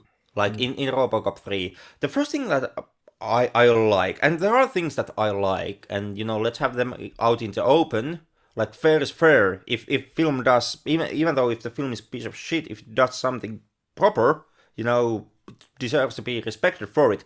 But the first thing that I do think that is in keeping with the first film's tone is the whole plan of OCP forcefully evicting people and also lying people about the evictions. And also the fact that it uses the whole rehab unit, which in my opinion is not bad critique of police militarization with their armors being like, gladiator armors from the ancient Athens, and their whole nature of being mercenaries. Them becoming from, what was it? I don't remember what battlefield they come from. The Battle of Greeks or whatever it was. That they have been fighting previously, and now they are just being, just taken from there and just willy-nilly brought into Detroit to basically police the situation. I think that's when it comes to, having something to say about police militarization, not a pretty a bad thing. And also the visual metaphor with the rehab higher-ups and the commanders who were the long SS-esque overcoats, which is such a strong visual metaphor that Verhoeven himself arrived at the same solution with his film Starship Troopers. So that's good. I also like very much the fact that, as the film points out, and now this is like if you have like an arc of OCP storyline that would go through the previous film. Now we are at the fall of OCP, and I like the point that OCP does not fall thanks to Murphy and Lewis and the rest of the cops. Like, OCP's troubles are not because of a corruption investigation, or because the cops are looking into anything that happened in Robocop 2, or anything else, but it's OCP falls thanks to simply, shitty profit margins and their merger with another corporate conglomerate. That I think is a nice touch. Well, I'm not sure how believable the whole theme of a private company taking over an entire city and its functions would be. Perhaps there are plenty of examples of such happening in real life. Are you aware of anything like this, or it's just... Well, not necessarily private company yet, but take a look at the, actual Detroit. Right, yeah. Which today is no longer being run by, publicly selected officials. It's run by an appointee by the mayor. The mayor itself has less power than the bloody appointee, which was given, to Detroit after Detroit, the city, filed for Chapter 11 bankruptcy. So there we have a city that is not run by anyone that the public chose. Well, at least I guess de facto not run. On paper perhaps run. Not run by one company, run by perhaps several companies. And it seems that the development of Detroit has begun, like the rebuilding of the city and its economy, but it's still very selective. In the center of the city you might be finding some rejuvenation, but everywhere else I hear that the situation is still... It's not very desirable, no, and it might take several years, tens of years, before we are anywhere relating to normal. Yeah, I'm not like an expert on the situation of modern day Detroit, but everything I've heard is that the de facto leader, which has actually been able to make some progress in Detroit, but it still has been extremely, let's say, problematic. And there are quite a lot of opinions about the de facto leader and about what he has done for the city. And I'm sure that the way the capitalism is done in the US is not really helping Detroit's situation. Everything is up for grabs, right? Yeah, everything has been up for grabs for quite some time. It kinda is why Detroit itself fell in the first place. So, Detroit Red Wings, you have some things to do here. Well, Revive the economy. yeah. Win the Stanley Cup 10 times in a row. Okay, but yeah, that's it. We have a lot of misogyny. We have kind of this, I believe, in 93 already seen as a very tired cliche of representing minorities or different ethnic groups, introducing them with this, shall I say, oriental music whenever there are Japanese people popping by. Well, not just that, but also the fact that, of course, the Asian cyborg is some kind of katana wielding. Of course. Of course. What do you expect? Naturally. And it has its own dojo where it hangs around, even though it's a cyborg. Yeah, with this Because Japan. very plasticky faces, really freaky props, but plasticky. Talking of the special effects of this film, I feel that they are a little step behind here. Could be that they're kind of saving dollars. We have 1993 here, which is the year of Jurassic Park. We had 1991, we already had Terminator 2. And this film, surprisingly perhaps, still relies heavily on stop motion, albeit done well, and kind of shitty back projections. Yeah, it's surprising. It's not surprising. Like this time period also not just the fall of OCP, but also the fall of the production company Orion, which was a prominent production company. This is the same house that at the time also gave us Terminators. No. So it started small, it became big, it absolutely went shit. And something that was behind, the whole destruction of Orion was putting a whole bunch of cash and counting your cards on some intellectual properties. Robocop being amongst the one of the few that Orion chose that these will actually save us. We will build our future on this franchise. It helps to understand why the whole franchise spreading of Robocop happened in the first place. Orion tried to really hard drive the Robocop cow, and at the Robocop 3 stage we are kind of we approach into a curious time when Orion is in financial difficulties, but at the same time it still tries to save itself by sticking to the plan of, for example, using Robocop. So we have like a hopes for a big meal ticket here. At the same time that I feel we are also witnessing budget cuts. One of these examples of astonishing failures when you have franchises, or, well, at the point of those times, well, not a franchise really, but Orion pushed out the original Terminator. You have movies like that, you have the original Robocop, and then you file bankruptcy. That's shocking that you don't put the eggs in the same basket. Yeah. And then again, that's not the only thing that's shocking here. But it's also shocking with Robocop 3 is exactly how hard it tries to fight. Or, like I said, in Robocop 2 onwards, we are seeing the franchise trying to find a way to uphold its identity while at the same time trying to figure out a way to have that identity while dealing with the whole, you are supposed to be a franchise thing for the whole family now.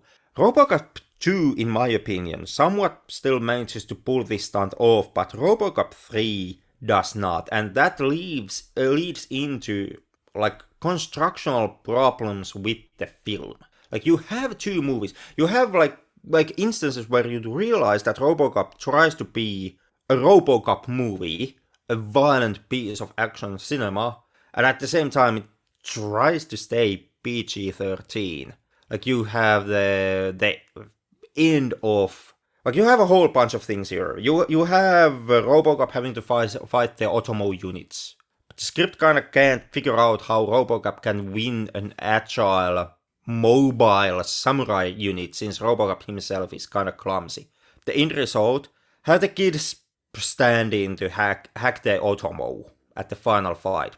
Then the film kind of realizes that, oh shit, hey, yeah, we have to somehow give Robocop still something to do, because it's his movie, his name is on the title, Robocop. So perhaps he can take down the rehab commander. But he can't really hurt the rehab commander because PG-13. Well, Robocop still kind of remembers that it has to have some violence in it, so it tries to play an tries to play a trick with your eyes.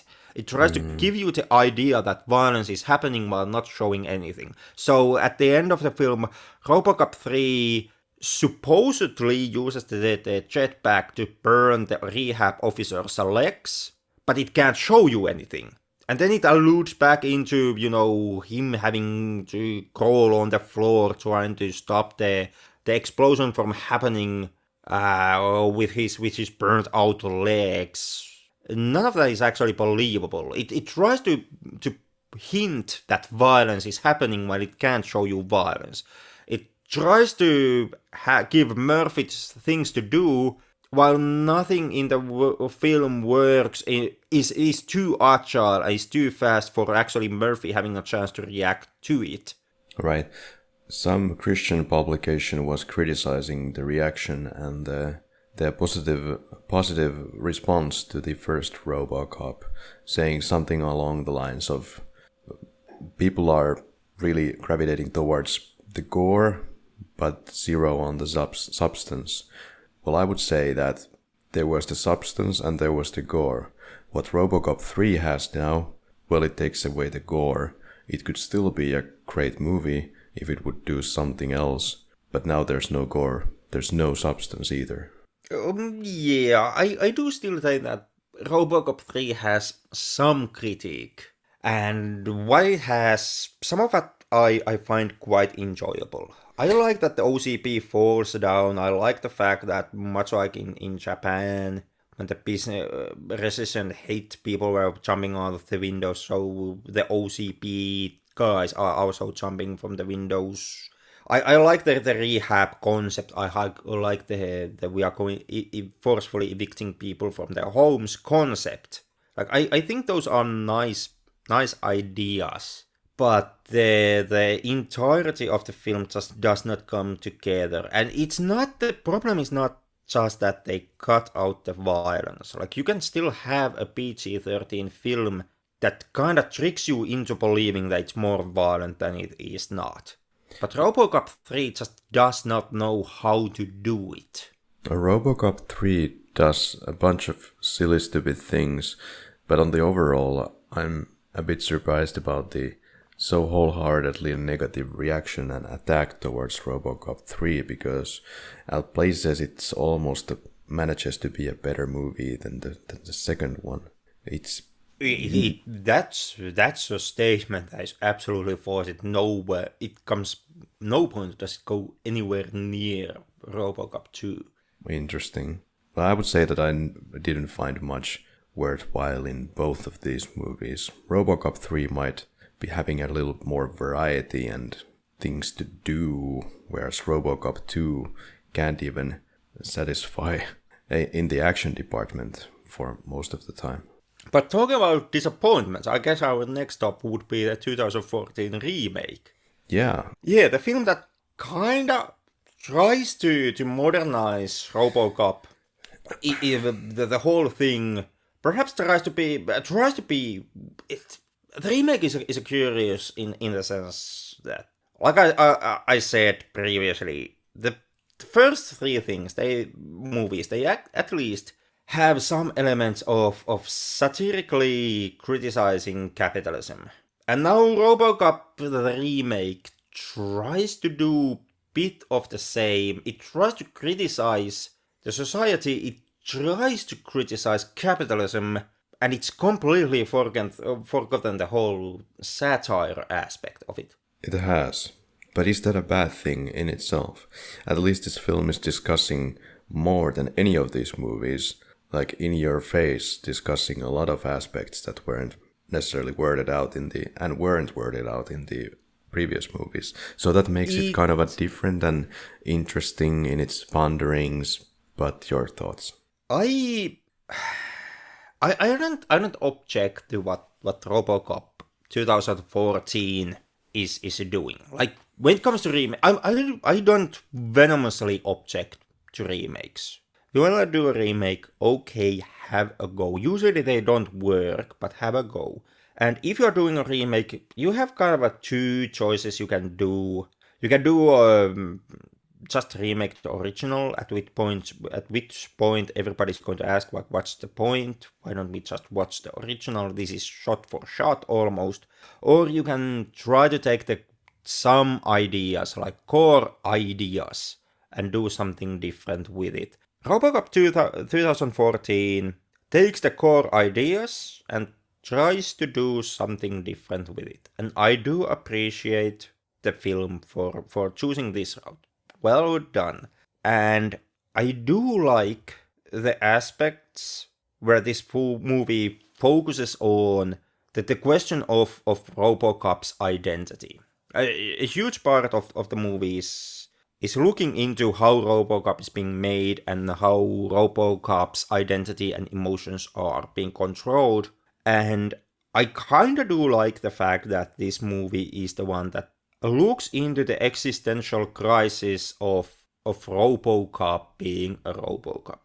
The previous movies look into the existential crisis of Robocop being a cop. Like, how can a programmable police officer, does he have a free will? Does he have not? And how can that guy operate as a police? This one actually looks into the question, what would being a Robocop mean for the man Murphy? His family, his kids, you name it. I like that.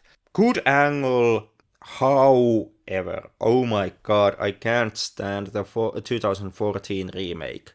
Okay, I guess we'll get into that. So, you were at one point saying about what is the point? What is the point if you're not bringing enough on the table? The point where, during the film, when I asked myself, what is the point of this film if the new Robocop doesn't really make the decisions in combat as a person on any level? He just thinks he does. It's like the illusion of free will. Kind of new spin put on the illusion of free will in this movie, I suppose. And so it kind of makes me look at this character and say, okay, this is an automated machine. What is the point of following this action? Especially when it's so... The way that the action is depicted is just so boring to look at when you compare it to the originals, where you can easily follow the action and there are stakes to some of the characters, and yeah, there's a different visceral feeling to all of the action. Now it's just some random robots here and there, left and right, up and down. It's like a video game with no point, and that's one point. There's a lot of dumb shit in this film, but let's leave it at that for now. Actually, you mentioning that there was no free will aspect. It's much more bigger problem for this film.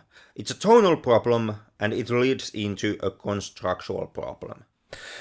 Like you said, the action is boring. Yeah. And the action is boring. It's not just, like, at times the action is shot boring also. Yeah. Like the shoot of the action is not really interesting. But the whole free will aspect, and this gets tricky. I really like the topic and the discussion that the film has about them taking the free will out of Murphy. I like the idea. I like that they have it. I like the fact that they talk about it.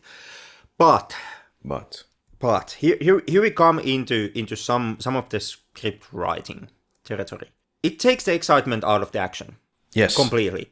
Because the point is, when the whole idea that when the visor comes down and Murphy's mind goes to sleep, and it's programming driving Murphy, and Murphy just believes he's in control. It also means that Murphy himself is not performing the action, it's just the programming. He's no longer Murphy the man in Robocop, it's just like a machine. And at that point, the question who wins the fight simply becomes the question of what is the latest machine, what is the best machine, which machine is the most agile, which has firepower, which has armor, which has the best sensors to react. It's basically like you have two toasters against each other. Yeah. And it's like the winner is the one that is better model as a toaster. Yeah, that's my problem, because we are not anymore at that point really following a Robocop. What we are following is just a robo against robo kind of battle, just with a man inside that kind of a robo costume. But at the end of the day, it's just a toaster versus toaster, as you said it. And then the complete confusion in the beginning about the identity of the new Robocop. Is he just a human who is put into a machine and he therefore can, risk more because he has an armor and has these big guns and probably something, as we see, can be implanted into his brain and his memory, just uploaded there. Okay, that's cool. But in the beginning, we clearly are given the message that, okay, it seems like this is just an ordinary police guy put into this harness. But then something happens to him. Suddenly he's starting to act like a robot. We don't exactly know what the hell is going on. But that's the point where he starts to be more robot. And that kind of confuses me. They mechanically drive down like the chemicals in his brains that feed into emotions. Yeah, but that I felt was a problem, that we don't know what is the identity right off the gate. To me, that was not the really the problem. I had more of a problem with the fact that, we all know that in every action movie, the hero is going to win the bad guy. And the whole trick of action being exciting for you is kind of it stems from the fact that the movie kind of creates threatening situations. And even though you know that James Bond is gonna win the bad guy at the end of a film, it kind of creates how is James Bond gonna survive this situation? This looks really bad. How is gonna pull them off? And that's supposed to give you the excitement. But with Robocop is automatically going to win all the fights because he is the latest model and he's the most agile one. And the film kind of even understands this, as it has the iconic ep.154 fight from the first film. But here, because it's not a man versus machine, it's just a model versus model, and Murphy is the latest and he's the most agile one, the film has to kind of compensate by having this fight now play off with Murphy against several ep.209s. Right. And we never come back to this theme and this dilemma that he's actually just a robot really automatically killing people. No, we mysteriously, we almost start with this theme. Because the movie can't have, exciting action even with Murphy, even before he becomes a Robocop. But the film's most exciting action sequence, in my opinion, is the opening action set piece in Tehran. It's the one that has you most by the pants. But Tehran is a location that is, and as a scene, is completely removed from Murphy. It's some type of a military raid in Tehran, military inspection in Tehran. Murphy is not there. So Murphy is not being threatened in Tehran. And that is being followed by an action sequence with Murphy, now still flesh and blood human cop, which is the restaurant shootout, which, as the film states out, is a flashback. Murphy is actually telling his commander how the shootout played out. So we automatically already know that Murphy's gonna make it out of this shootout without a scratch, since we saw him without a scratch when he walks, to his commander to tell you how the shootout played out. Yeah. Yeah. It's kind of like, like clinically made, like tailor-made. Right. It's been taken into a cutting room floor and put under that knife, and they have tried to remove all the excitement. Yeah. Alex is just a passenger, just along on the ride. Yeah. Fine.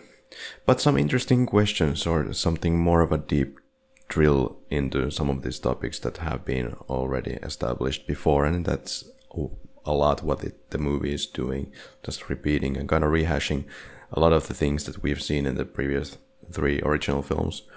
But for example, this combining crime database into a robot plus human combo that might actually be a preferable setup when you want to target criminals instead of allowing simply an AI to make the decision on whether a person has been correctly identified or not. I believe it's also in this movie where there is this rather awkward, dumb moment where one of the OCP representatives completely freezes when the reporter is asking him, like, what? But he doesn't feel anything, right? Yeah, he doesn't feel anything.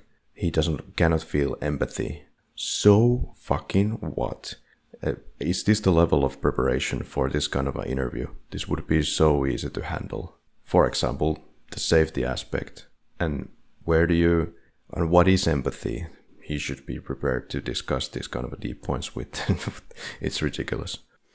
It kind of is, yeah. Then again, I kind of can also understand where the film is trying to go with it. Like something to note here.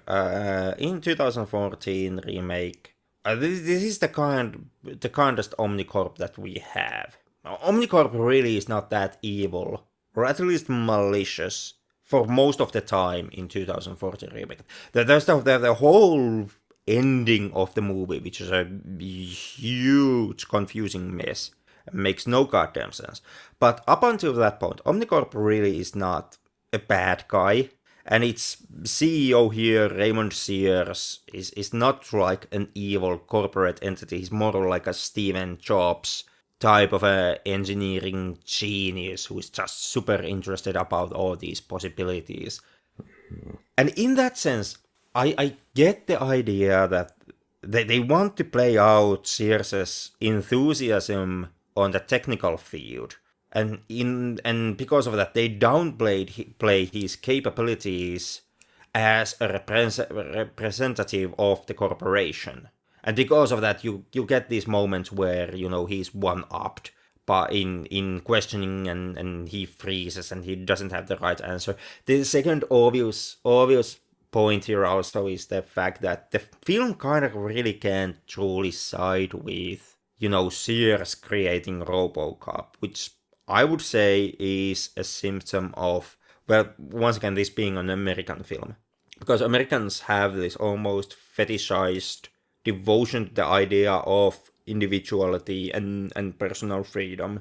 Robocop 2014 is not the only movie where I see the problem. The same problem also raises its head, for example, in Ghost in the Shell, where because individuality and free will is so sacred and so holy to the Americans, Ghost in the Shell live action remake had to make repeatedly the point of, somebody pointing out that Scarlett Johansson is more than his ghost. It's more than what she is. There's soul or something inside of her. And I do think that it's the same problem that we are seeing here. In here, the end result just is that Raymond Sears freezes in critical questions and appears to be somehow surprisingly unprepared for questioning. Well, we have Samuel L. Jackson here as the character of Pat Novak, who one of the most miscast Samuel L. Jackson appearances that I know.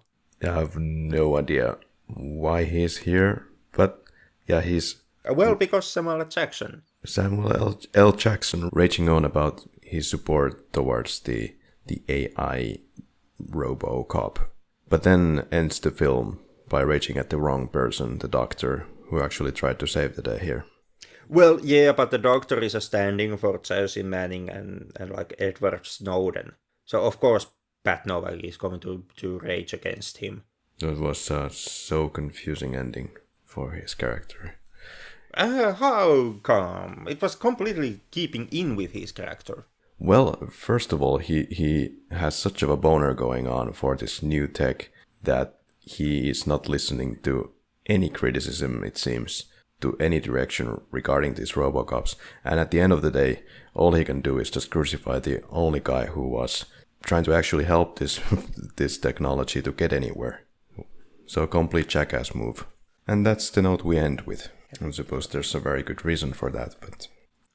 Well, like to tackle that, what Jackson here is supposed to be, and this is why I think he's being miscast. He's supposed to be kind of a, like Alex Jones, Infowars kind of guy.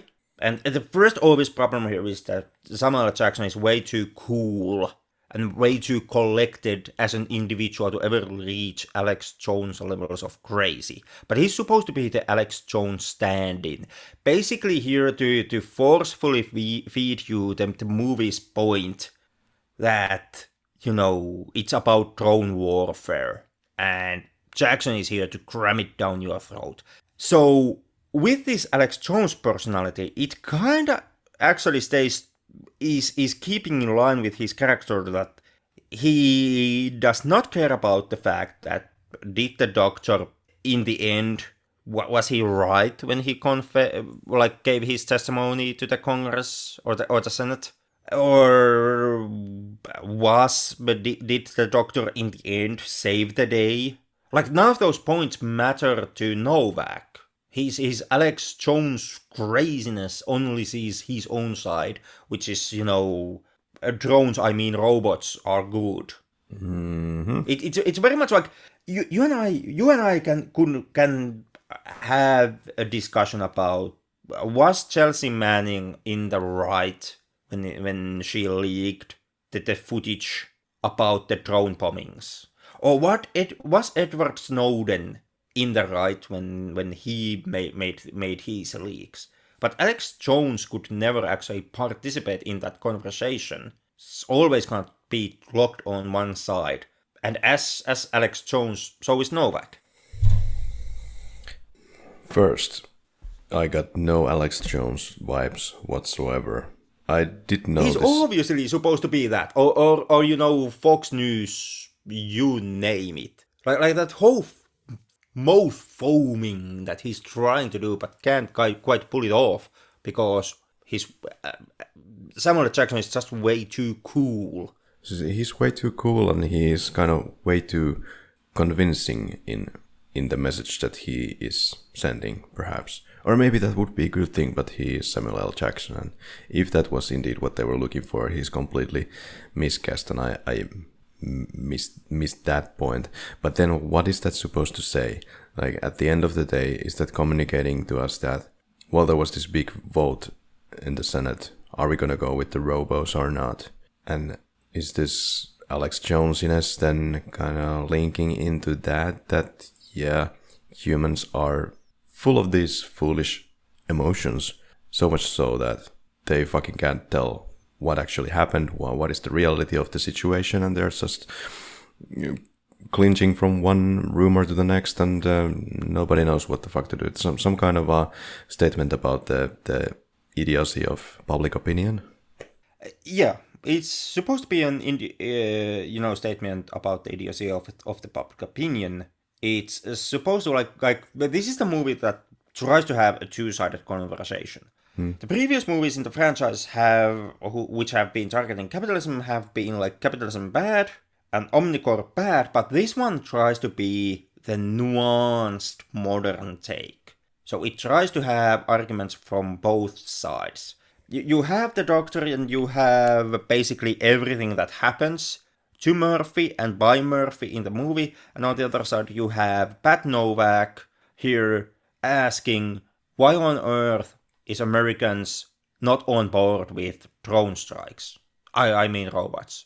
I think it would have been making a better point with the whole Alex Jones theme if it would have been more undercrowdish, more of a YouTube studio type of setup instead of this high-tech studio that he has. Yeah, but then again, it's not supposed to be super directly Alex Jones. This is supposed to be Right. like That's right. Alex Jones / Fox News. Right. Gotcha.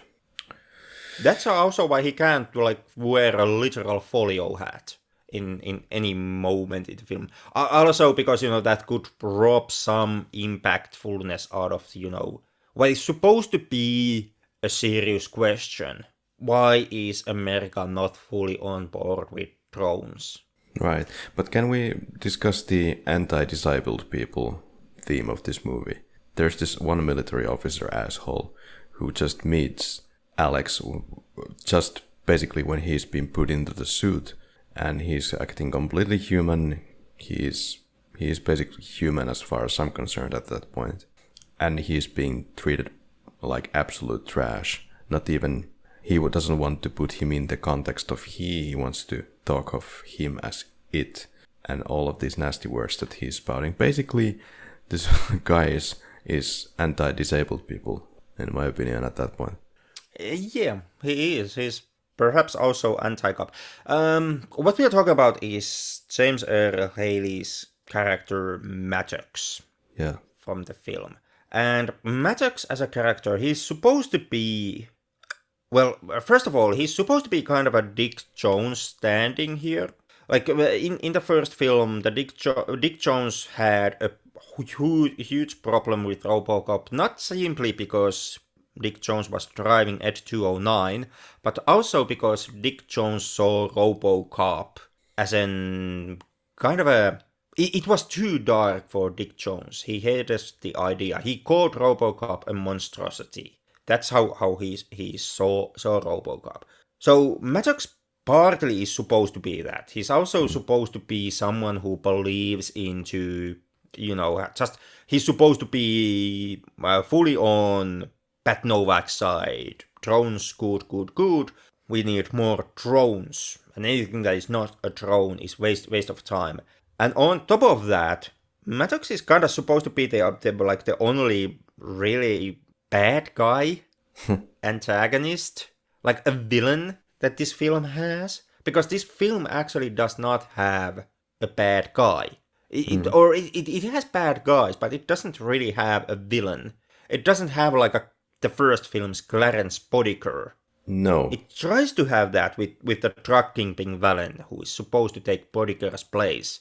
But that dude is so goddamn non-entity in this movie, and he's dealt with so quickly that he good if counts as a target practice for Robocop.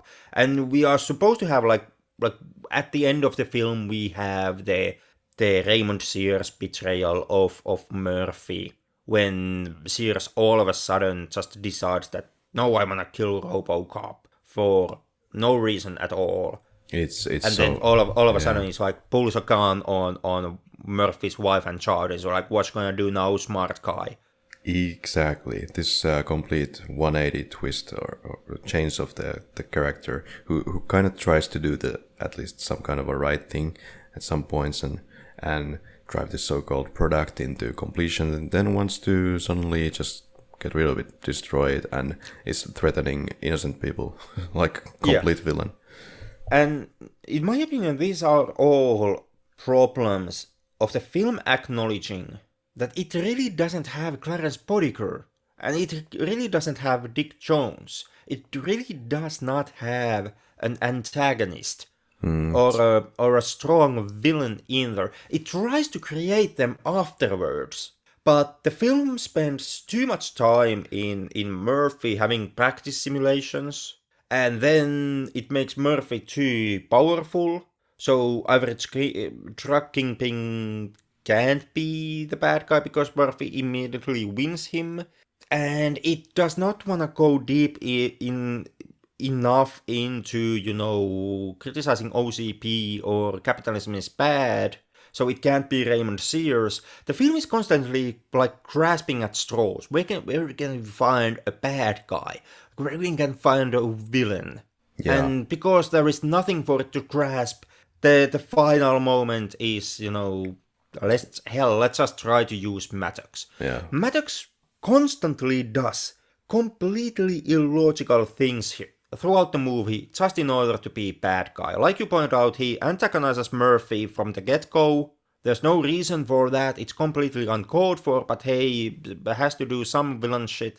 Later on, when Murphy is arresting his commanding officer for being corrupt, Maddox shuts Murphy down for no apparent reason. It doesn't even lead into the corruption being like covered up because Pat Novak next brings it up in his Novak report. Yeah, the whole Spears thing feels like a complete afterthought at the rooftop. And then this point about trying to arrest the police precinct leader, is she that would have been already interesting by itself. You don't necessarily need a de facto like a bad guy, but just the powers that be, and then Robocop going against this corruption in the police force. That would have been really interesting. It would have had the film not made Robocop so goddamn omnipotent. We are dealing with the same problem that we are dealing with the action sequences. Yeah. Where Robocop being so goddamn robot all the goddamn time leads into not excitement being in the action. There is also, it leads into a situation where there is no plot for Robocop to tackle. Robocop solves his own attempted murder by using computer magic in 10 minutes. This includes solving how he was bombed, who ordered the bombing, who did the bombing, the whole police corruption angle, and also arresting the main drug kingpin villain. All of this is resolved in something like 10 or 50 minutes. Because there's just too much robot and too much technological magic in Robocop. So of course, Sears has to make a heel turn at the end of the film. Because you have to do, OCP has to be bad guy somehow. And of course Maddox has to antagonize Murphy and be a complete dickbag because, the film does not have enough bad guys. And at the end of the day, even Robocop goes against his own programming, I suppose, as he manages to shoot Spears to death anyway. Yeah, this is something that, like, once again, to talk about the plots going, like, forward, backward, sideways, doing loopy loops. We're dealing with the same subject matter. This is not the first time that Robocop has rewritten his own programming. He did that in Robocop 2 by taking like 500,000 joules up his ass. And then he does it again in Robocop 3 simply by choosing to rewrite his own commands when he decides to become a resistance fighter. We have the same thing happening here. Robocop rewrites his own programming because Sears is a dumbass and pulls a gun on his wife and his kid. Right.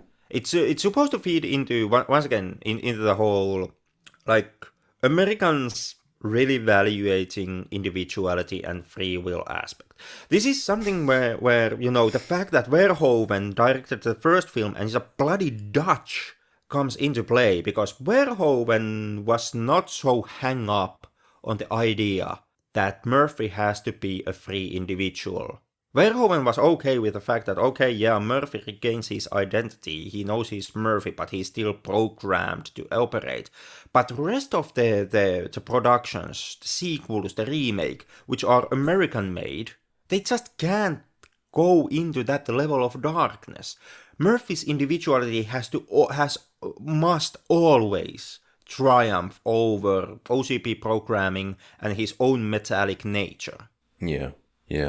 And I don't really support this kind of statements that are made by the subsequent films, because it kind of goes also against what I believe to understand about how so-called free will is supposed to work. So I'm not engaged. We can fight about that whole flea back some other time. But I do side with you on Robocop sequels. I do think that decision in Robocop franchise is a huge pile of horseshit, really. Right. All I'm saying that the so-called individuality or the free will that happens in your environment, all of that has to be bound by all the same physics in the nature as everything else. there's nothing mystical about it. It's not about exactly making choices, but those being already made for you in a way that nature is working.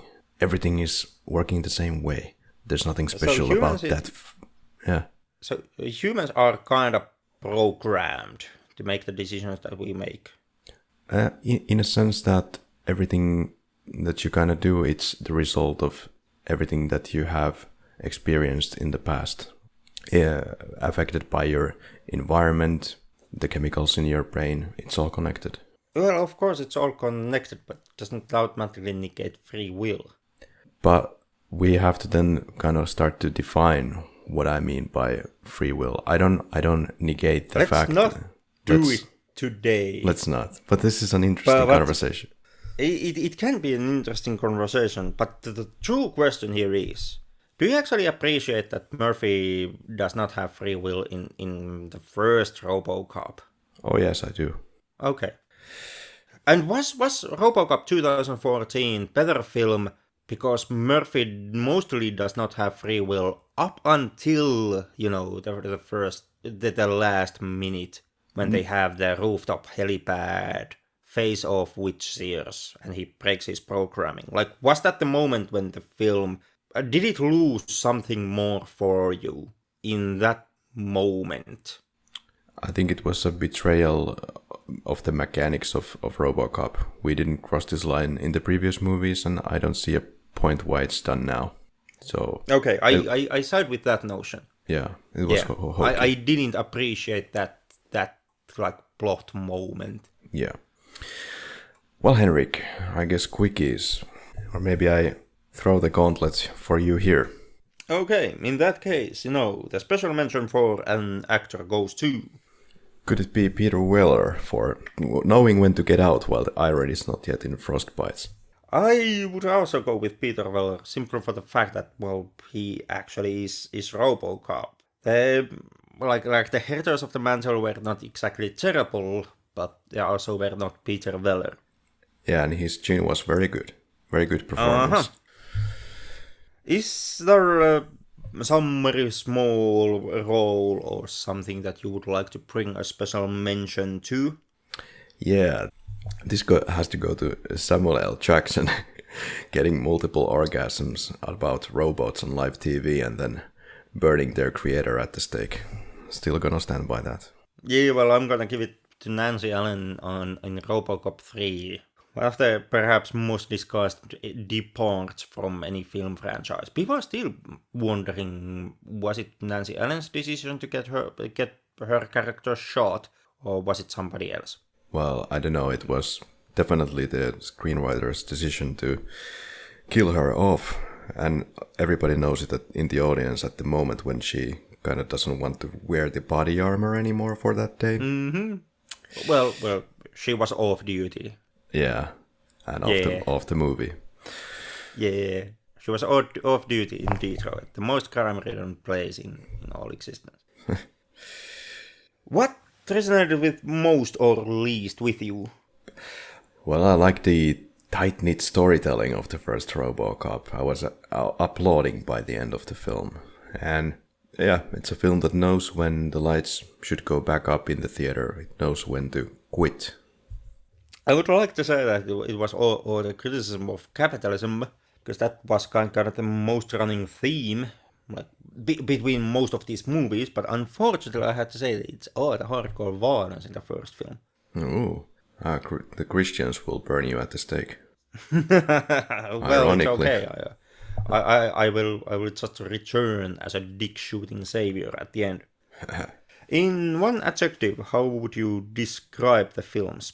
And this is a very hokey adjective, but if I would have to put one adjective on top of all of them, then comic bookish.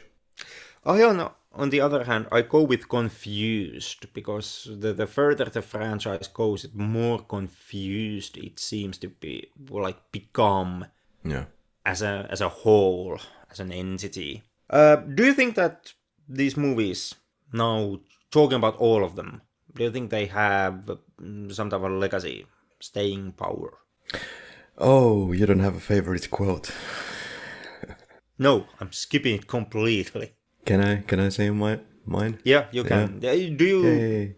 have if you have a favorite quote? I sort of shit don't have, but if you have, by all Well, means. not really, but get me a baseball bat with some nails on it.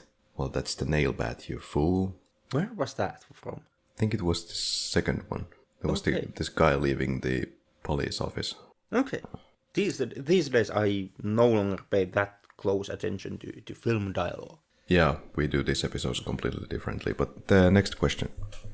Yeah. So about the about the staying power of these films or legacy, do you think they do have one? Yeah, the first one does, but please remember to wipe the rest of the films from your hard drives. I on the other hand, I do think that well, the first two do have. The third one will perhaps have in form of infamy, and well, the remake 2014. Well, if anybody in the audience is anymore remembering that, I do count it as a small miracle. And if you were put the films in order of preference, what would that be? This got modified a bit on the way. I'll go with, well, obviously the first Robocop. Then I will go with. Then I will still go with. What the fuck? I'll go with Robocop 2014 and then Robocop 2 and then 3. Motherfucker. I on other hand, well, obviously, the first one is Robocop, followed by extremely strongly Robocop 2. My hard decision, confusing times comes with the third one and the 2014. I'm gonna put when it comes to filmmaking, when it comes to movie. Well, fuck it. I touched upon this later. I go 3 and 2014 on the last place. Okay. And finally complete the sentence. Really know you are watching Robocop movies when? When daddy needs special handling but can't receive special fondling.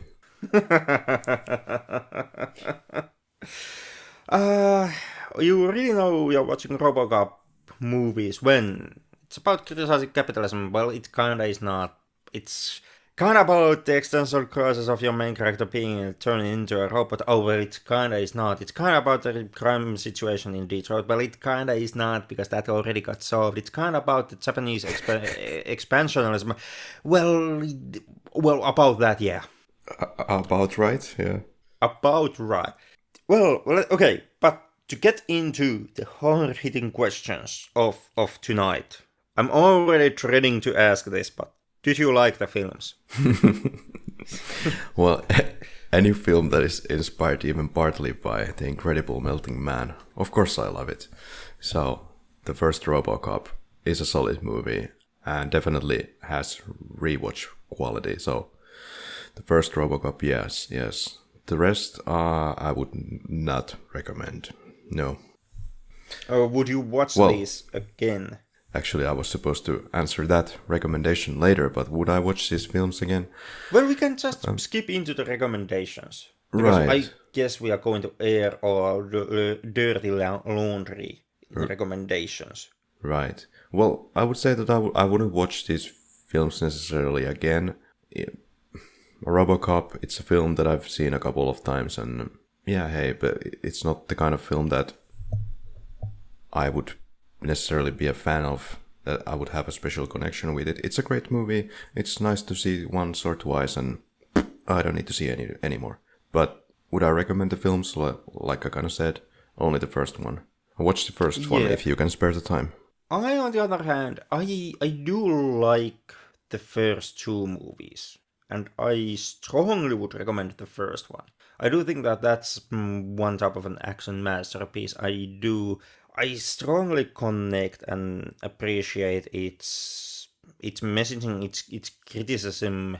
Though there's a big question about is Robocop propaganda, is it criticism of capitalism, etc., etc. People are divided over the question. I see Robocop as a criticism of capitalism. I see it also very forward-leaning film.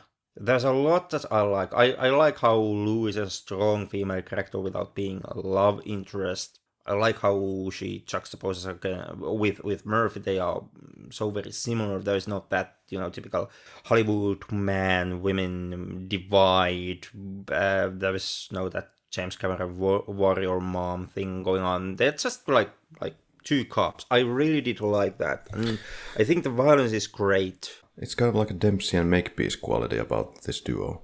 Yeah, yeah. So obviously, I really like and full-heartedly recommend the first one. It's an action classic. When it comes to Robocop 2, I do like it quite a lot. It's a messy production. The script is kind of all over the place. It like brings up things, plot lines, and then quickly forgets them and does absolutely nothing with it.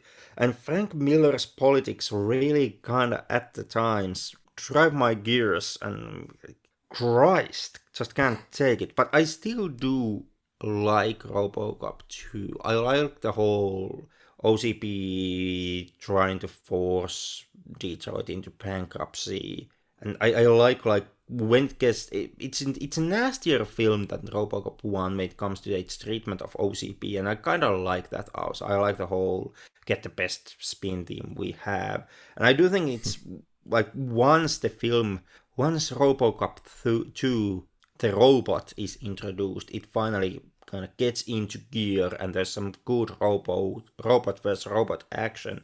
It's not a perfect film, it's very much a mess. I wouldn't recommend it.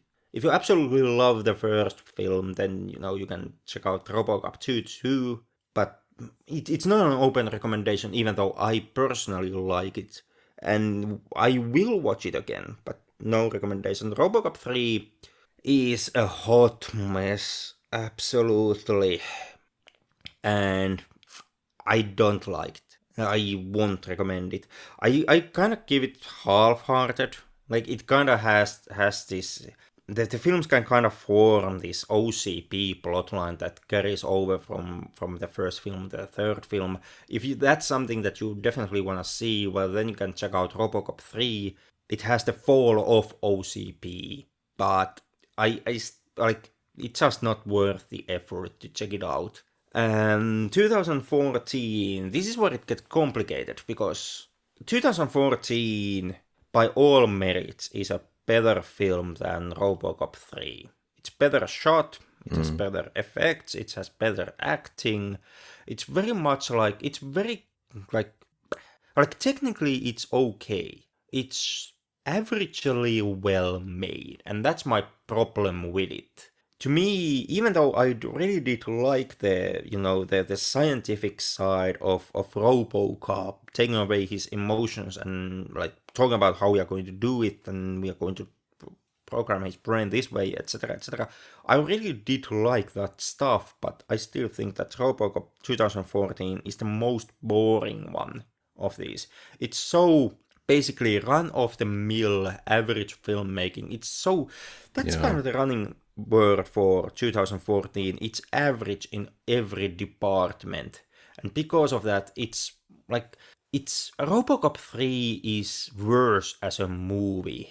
Everything sucks in it, but I was more checking my watch with the 2014. It's like a goddamn lullaby watching that film. So because of that, I already put it in my order of preference. I put it on the last place, and I do not recommend Robocop 2014 in any circumstance.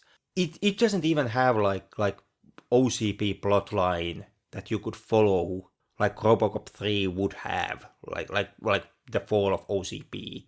It just doesn't have anything. It tries to open a franchise and nothing came out of it. But yeah, that's Robocop. And curiously enough, we kind of circled back into our past episodes here. Like, and it's hard when Robocop was made, it was very much took influence from Judge Dredd to a point where the costume department, when they were designing, like making the first prototypes for Robocop's like costume, they just recreated Judge Dredd's costume. And even though we never talked about Judge Dredd, But Judge Dredd is something that whose long-running comic book character roots are rooted in taking an absolute piece at Dirty Harry and the lone maverick cop archetype. So we kind of took a detour here, but we circled back into our Dirty Harry episode with Robocop. So, thank you, Kari, for, joining with me once again. Thank you. To do this episode. Thank you, our listeners. If you have any ideas about propaganda and the Robocop movies and Dirty Harrys and, what have you, by all means, let us know in our social media pages. And I guess that's that. What do you want to do next time? I don't know. I guess masturbate. Well, but that's not the answer for what we are going to watch next. I was thinking of less explosions for now. Smells like an artsy film. Well, I was just referring to the masturbation. But, okay, well, let's see what's gonna be up next. Again, kind of case by case we go here, episode by episode. But try to go with us. See you next week. Until then.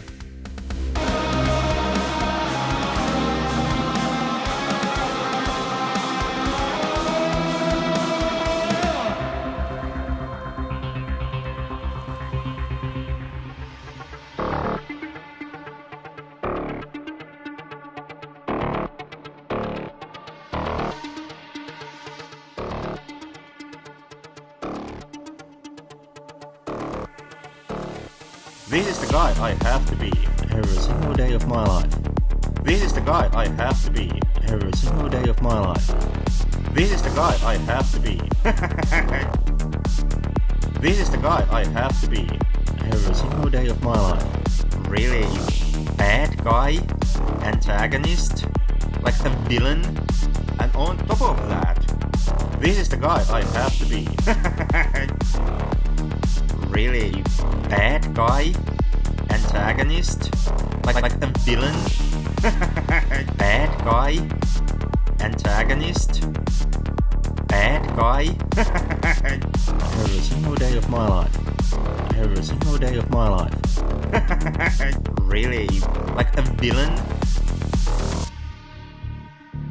About right, yeah. About right.